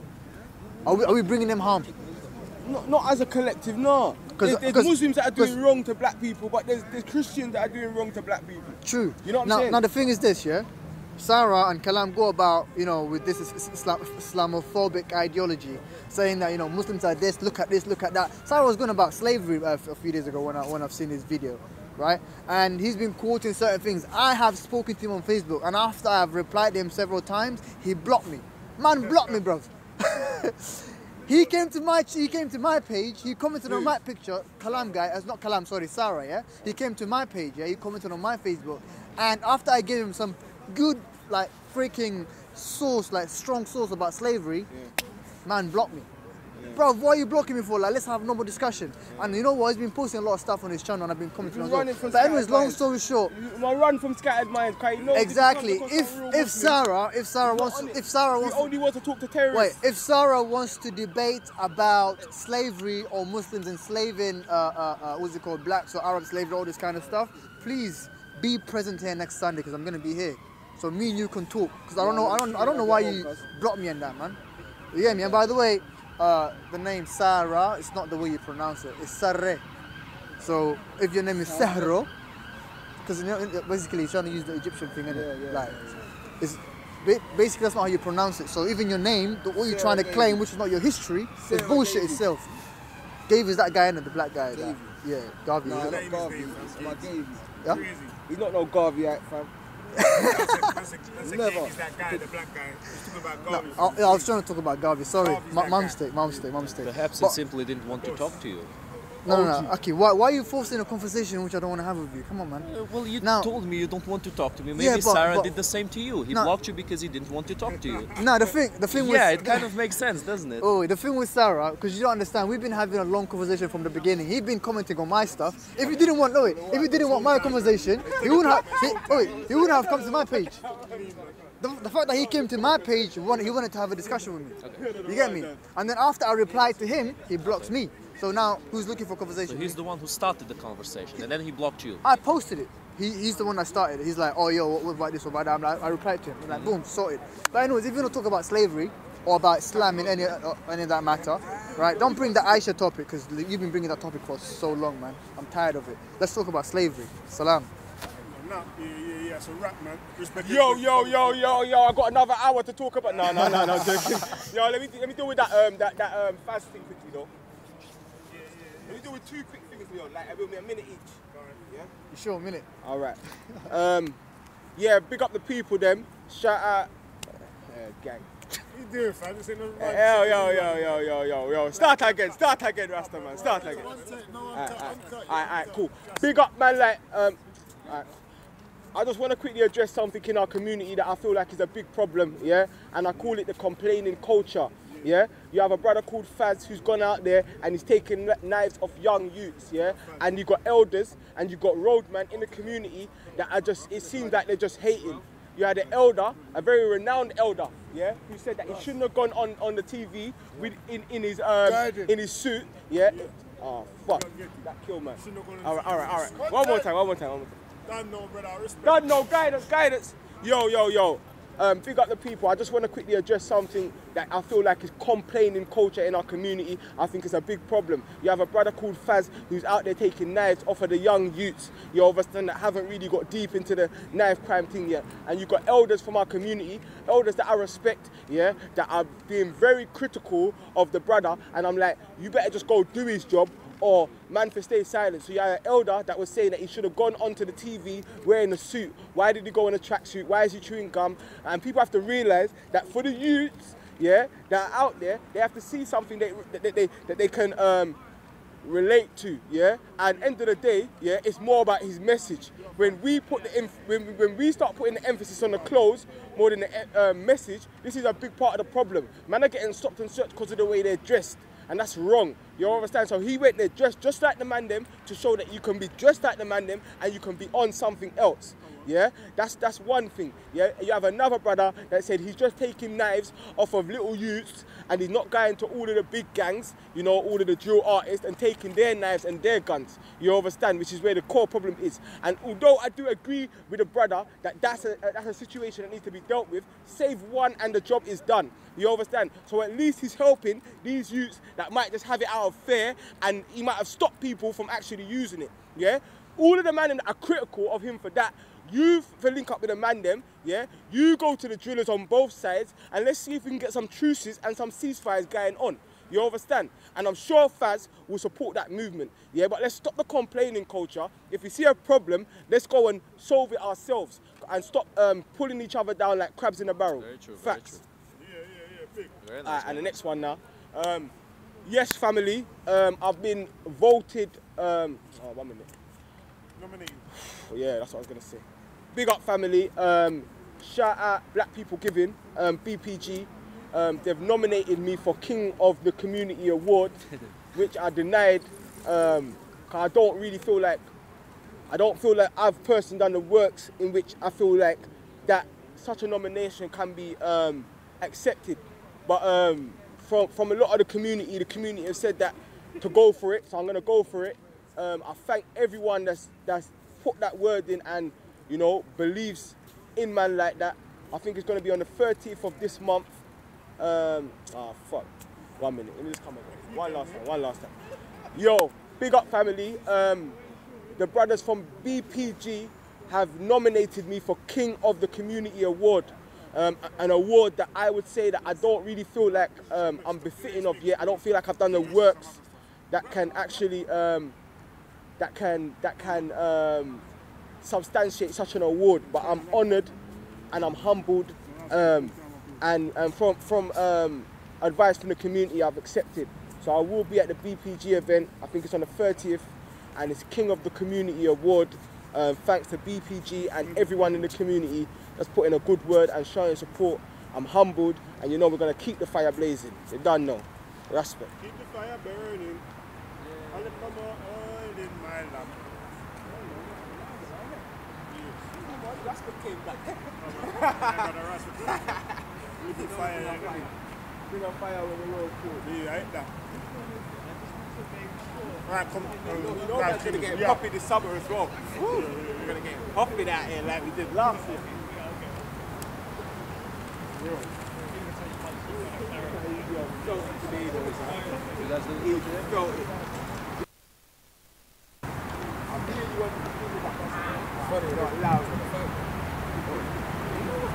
The guys usually debate. When you said that, I thought you were serious. Yeah, the tall guy, the guy who's a bit taller than me. I was talking to him. Yeah. James. His name is James. He has a bag. Yeah. Oh, that's James.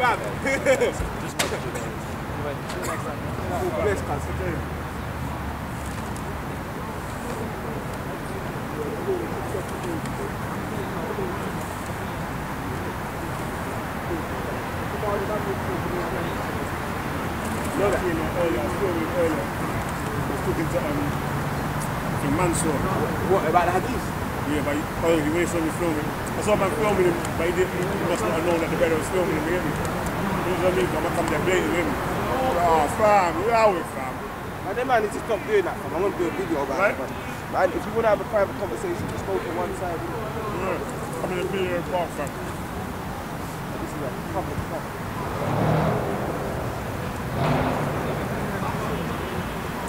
Coaches.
Life in Jenny, some of them Friday when girl come around so it's a different person. And a frying for girl.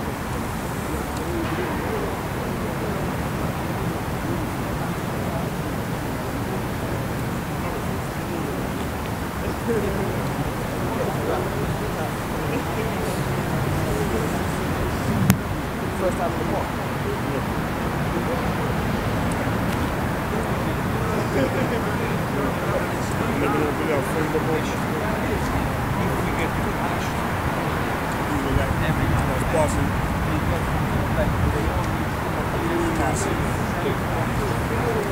Dark and all of that.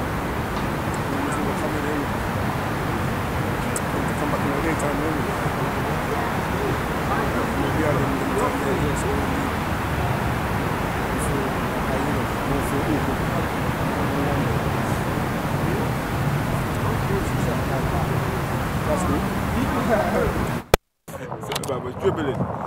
I told him to come in the day so I can see you. She can see me. Darkness right now. Darkness is. That's a wrap, fam. Back up all this shit, fam. You want to enjoy this before you go?